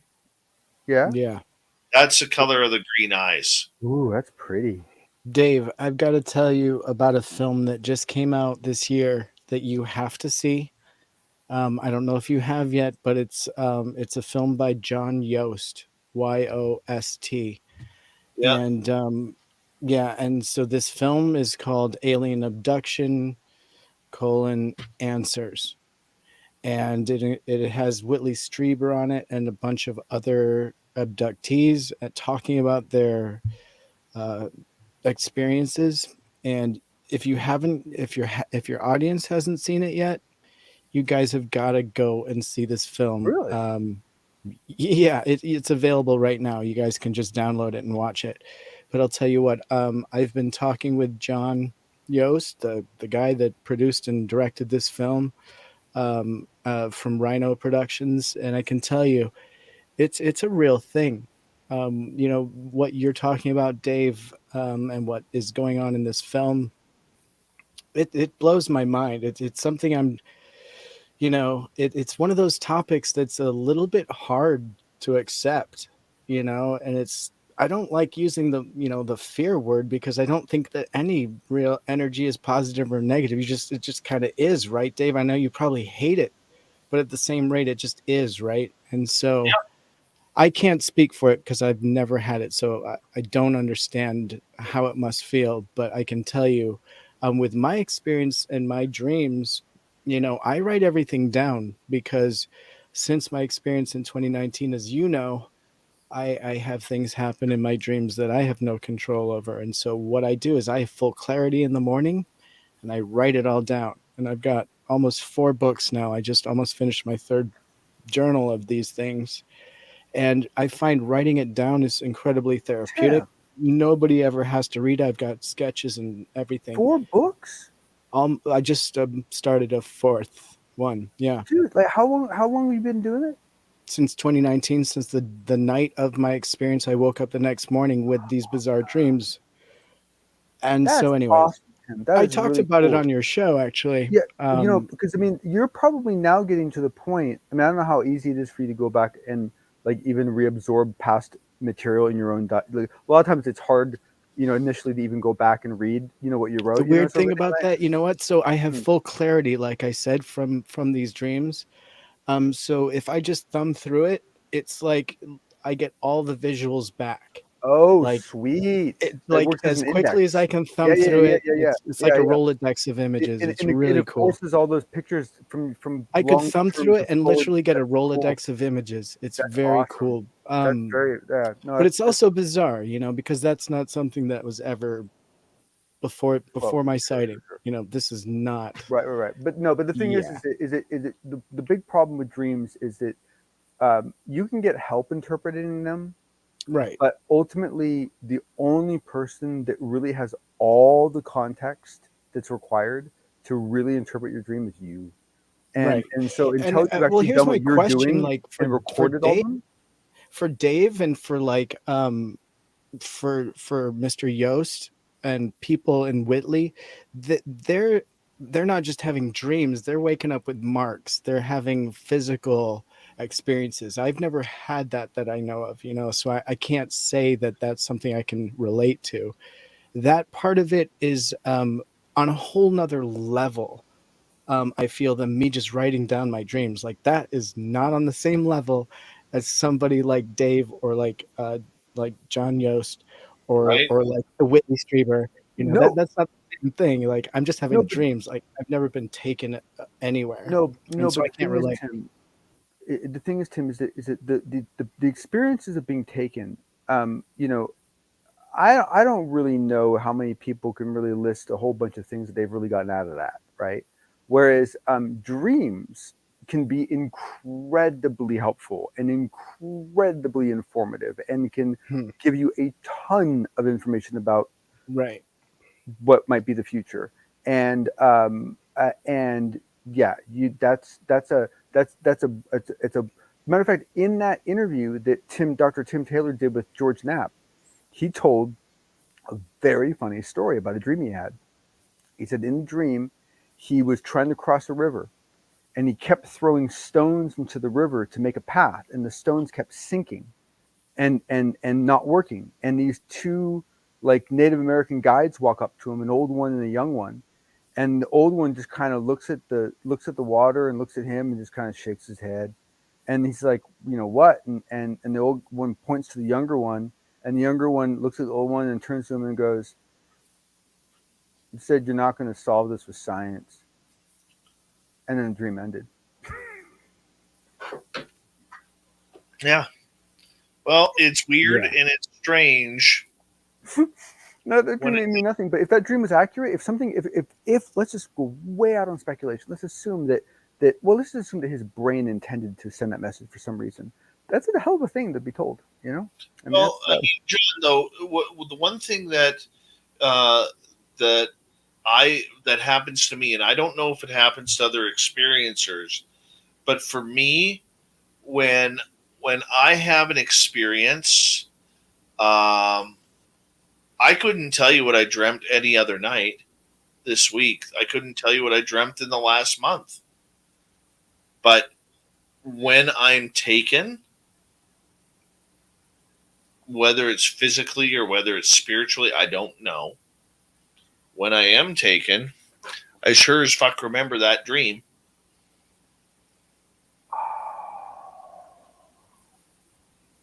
Oh, yeah. I don't like that at all. That makes perfect sense. Well, yeah, in a very dark, twisted sort of way it does. Because that implies it's interesting. That's well, you know what I can line up to with that is that with my dreams, let's say for example, so there is no coffee cup there, and there's no me there or my body. But if I was to theoretically put a coffee cup down one night and then wake up the next night, I would pick up the coffee cup and continue on. So like if I was flying in the dream and then wake up, I pick up the next night right where I left off.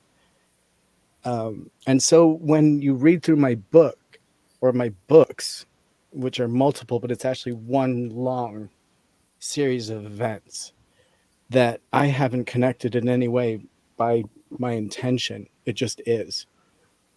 It's bizarre, right? So I started writing it in 2019, and it's the same story through all these books, just weaving a thread, and every day it continues. It's bizarre, and it's in a place that is never changing.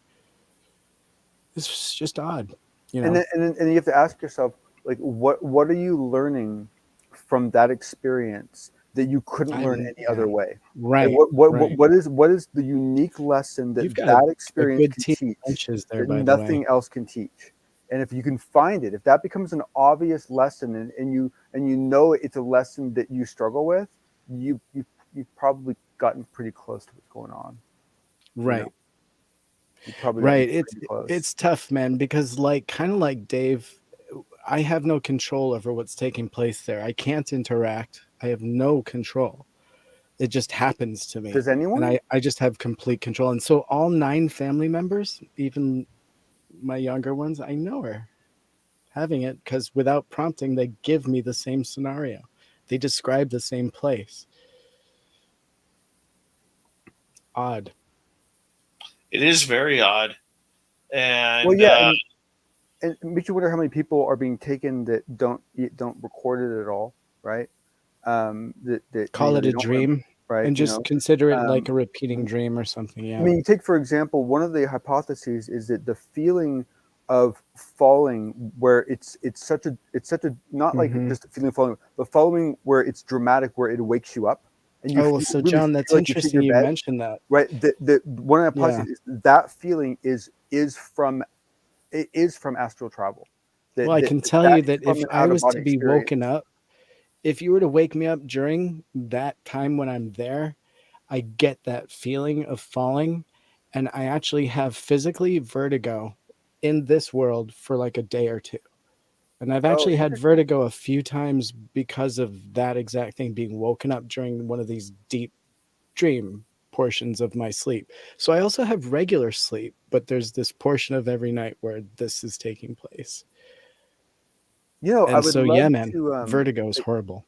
The Monroe Institute has these pods, these sleeping pods, and that they've designed. I'm familiar with these. That you go into, and they try to basically induce an out of body experience, and it would be, to me, it would be like, I don't even know how you would do it, but it'd be so fun to like get someone in there that I don't know how you have to stick them in there forever, but I mean, like, if you could stick someone in there like for long enough that you could actually capture an abduction event while they were in one of these tubes.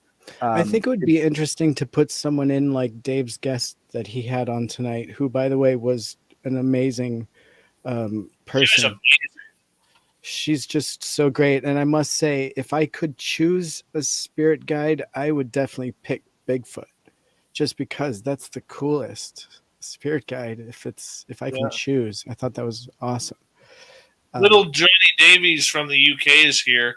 He says, consciousness abduction is just as real as physical. I totally agree. To you, it's not going to feel any different. Right. I totally agree. And so here's an interesting thing. So for me, at least, these dreams are tactile. Like, I come back with like a lot of detail and specifics about sounds and smells. Like, areas of this place have specific smells. Have you played around at all with lights? Like, I can't do anything when I'm there physically. I have no choice in what takes place. But I mean, like, at all? What do you mean? Well, I have zero control over what takes place. One of the interesting artifacts that came out of a lot of dream study work was that essentially that the way lights turn on and off seemed to be a rather universal tell that something wonky is going on in your dream. That essentially that basically turning, if you go into a room and you turn on a light, turn off a light, that basically the way the light actually enters and exits the room, and the way that it shines and the way it comes, like, basically how that happens will look completely off to you. and that's one way to test whether you've slipped into a kind of a lucid dream sort of dream state. Interesting. I'll be right back, boys.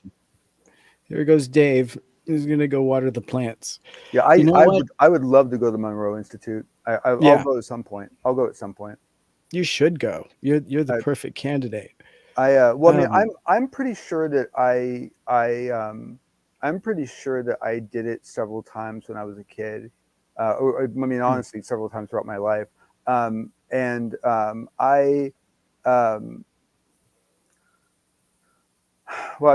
of a funny thing happened. So basically, like, starting from, I don't know, like early teens, I could not lay on my back to go to sleep, because if I did, my legs would start vibrating badly, and I couldn't handle it. It would keep me awake, and so I would have to like move my legs around, which didn't keep me awake. So basically, like, starting at a very young age, like, I started having to sleep in my stomach, and the whole reason why I did this was just to avoid this feeling in my legs, the whole thing. So now fast forward 10, 20, still sleeping on my stomach.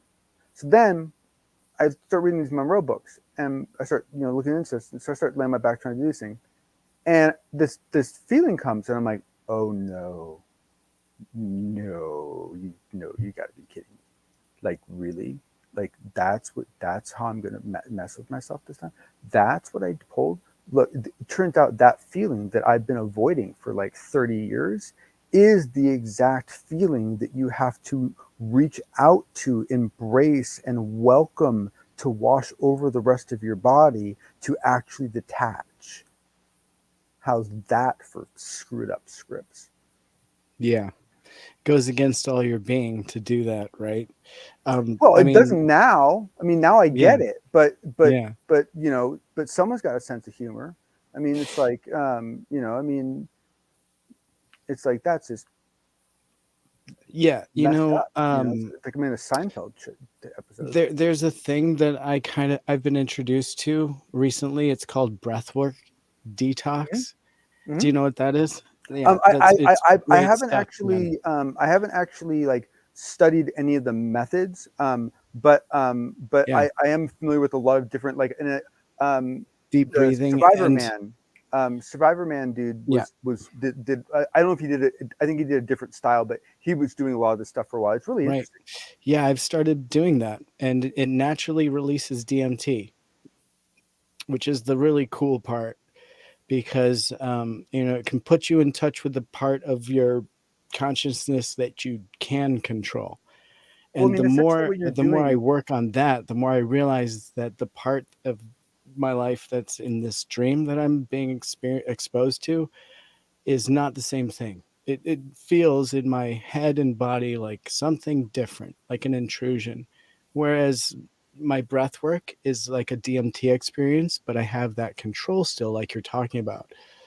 And so there's really no aspect of my consciousness I don't usually have control over. So all you're modulating in that case is the amount of oxygen your brain's getting, right?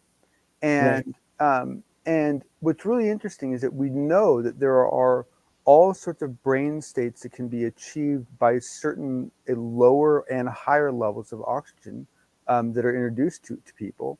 It can even have all sorts of other weird effects, like some people experience migraine relief from more oxygen and so forth. And kind of makes me wonder: is it better to look at this as a modality, in that, like, for example, the binaural beats would be one way of getting you into certain mental states, and then breath work is just another way of getting you into certain mental states. And it's not to say that one modality is better than the other. It's just that one may be better for you, right? It's whatever works best for you, and that's absolutely, what it just all it ends up being. And you can incorporate it into your current thing. So for me, I already meditated, and bringing breath work into it was just another thing, another exercise.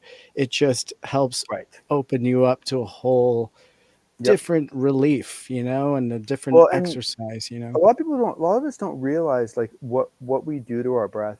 Like a lot of people don't, like, realize, for example, like, if you're ever breathing from here, you're panicking. at some level, some part of you is panicking, right? So I mean, like, and a lot of us live there, right? And it's amazing the I mean, how this stuff rolls out. I mean, for example, I have a very weird heart condition where the part of my heart that does heartbeats, I have two of them, right? And basically, if my oxygen level gets down too low when I'm not aware of it, and basically what happens when I have like really bad anxiety, I will find myself like only breathing like very short, small breaths. Like I don't even notice it. I'm just I'm stay perfectly still, right?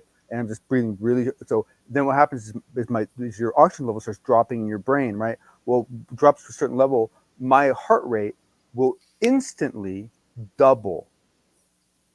And I have this on video. My heart rate will go to 220, sitting down, laying down, like instantly 220. And it'll just sit there pegged at 220 for as long as I let it. And basically I used to have to do all sorts of, the doctors would come up with all sorts of like ways of like, like bearing down your chest and all this stuff. Finally, I learned that all I needed was to change my breathing. Yeah. You know that there are Tibetan monks that become beings of light by literally caving themselves into a hole and stopping their body.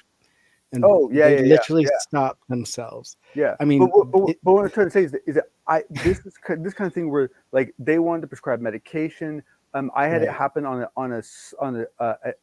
Tahoe. They were going to medevac me like off the mountain, right? I mean, like tremendous. I mean, I had to wear like heart monitors for like because they were trying to catch it, and it turns out that it was just breathing. Right. All that stuff might have mitigated it too, but it turns out that it was just modulating my oxygen level is what makes it go away. Because what's happening is my heart's panicking, going, you're not giving your brain enough oxygen, so I'm going to double your heart rate to compensate for the fact that you're not breathing enough. That's right. Fun times, gentlemen. We got to call it the night, and I want to say a big thank you to Dry Toast, Vaughn, Donnie × 3. I forgot to add that one. Fapster. Who else do we have? M. Bison and Thomas for the amazing super chats tonight. Thank you so much for the love and support of everybody who donated to the super chat, who gave us a thumbs up, thumbs down, thumbs sideways. And we are going to be, I can't play the music now for the back end of the show with Filth's cartoons because somebody has bought that music and has copywritten it. So I have to change up the music. I will try and get to that this week. So unfortunately, you're going to all have to wait for some new. Hey, Peppa H, how you doing? And John and I will just hum. We'll hum you out. Bought that? Okay, wow. We'll just hum you out with the Canadian national anthem, South Park style. Exactly. So we'll see you all tomorrow. Our guest is going to be who is our guest tomorrow night? Geraldine Orozco and the Spirit.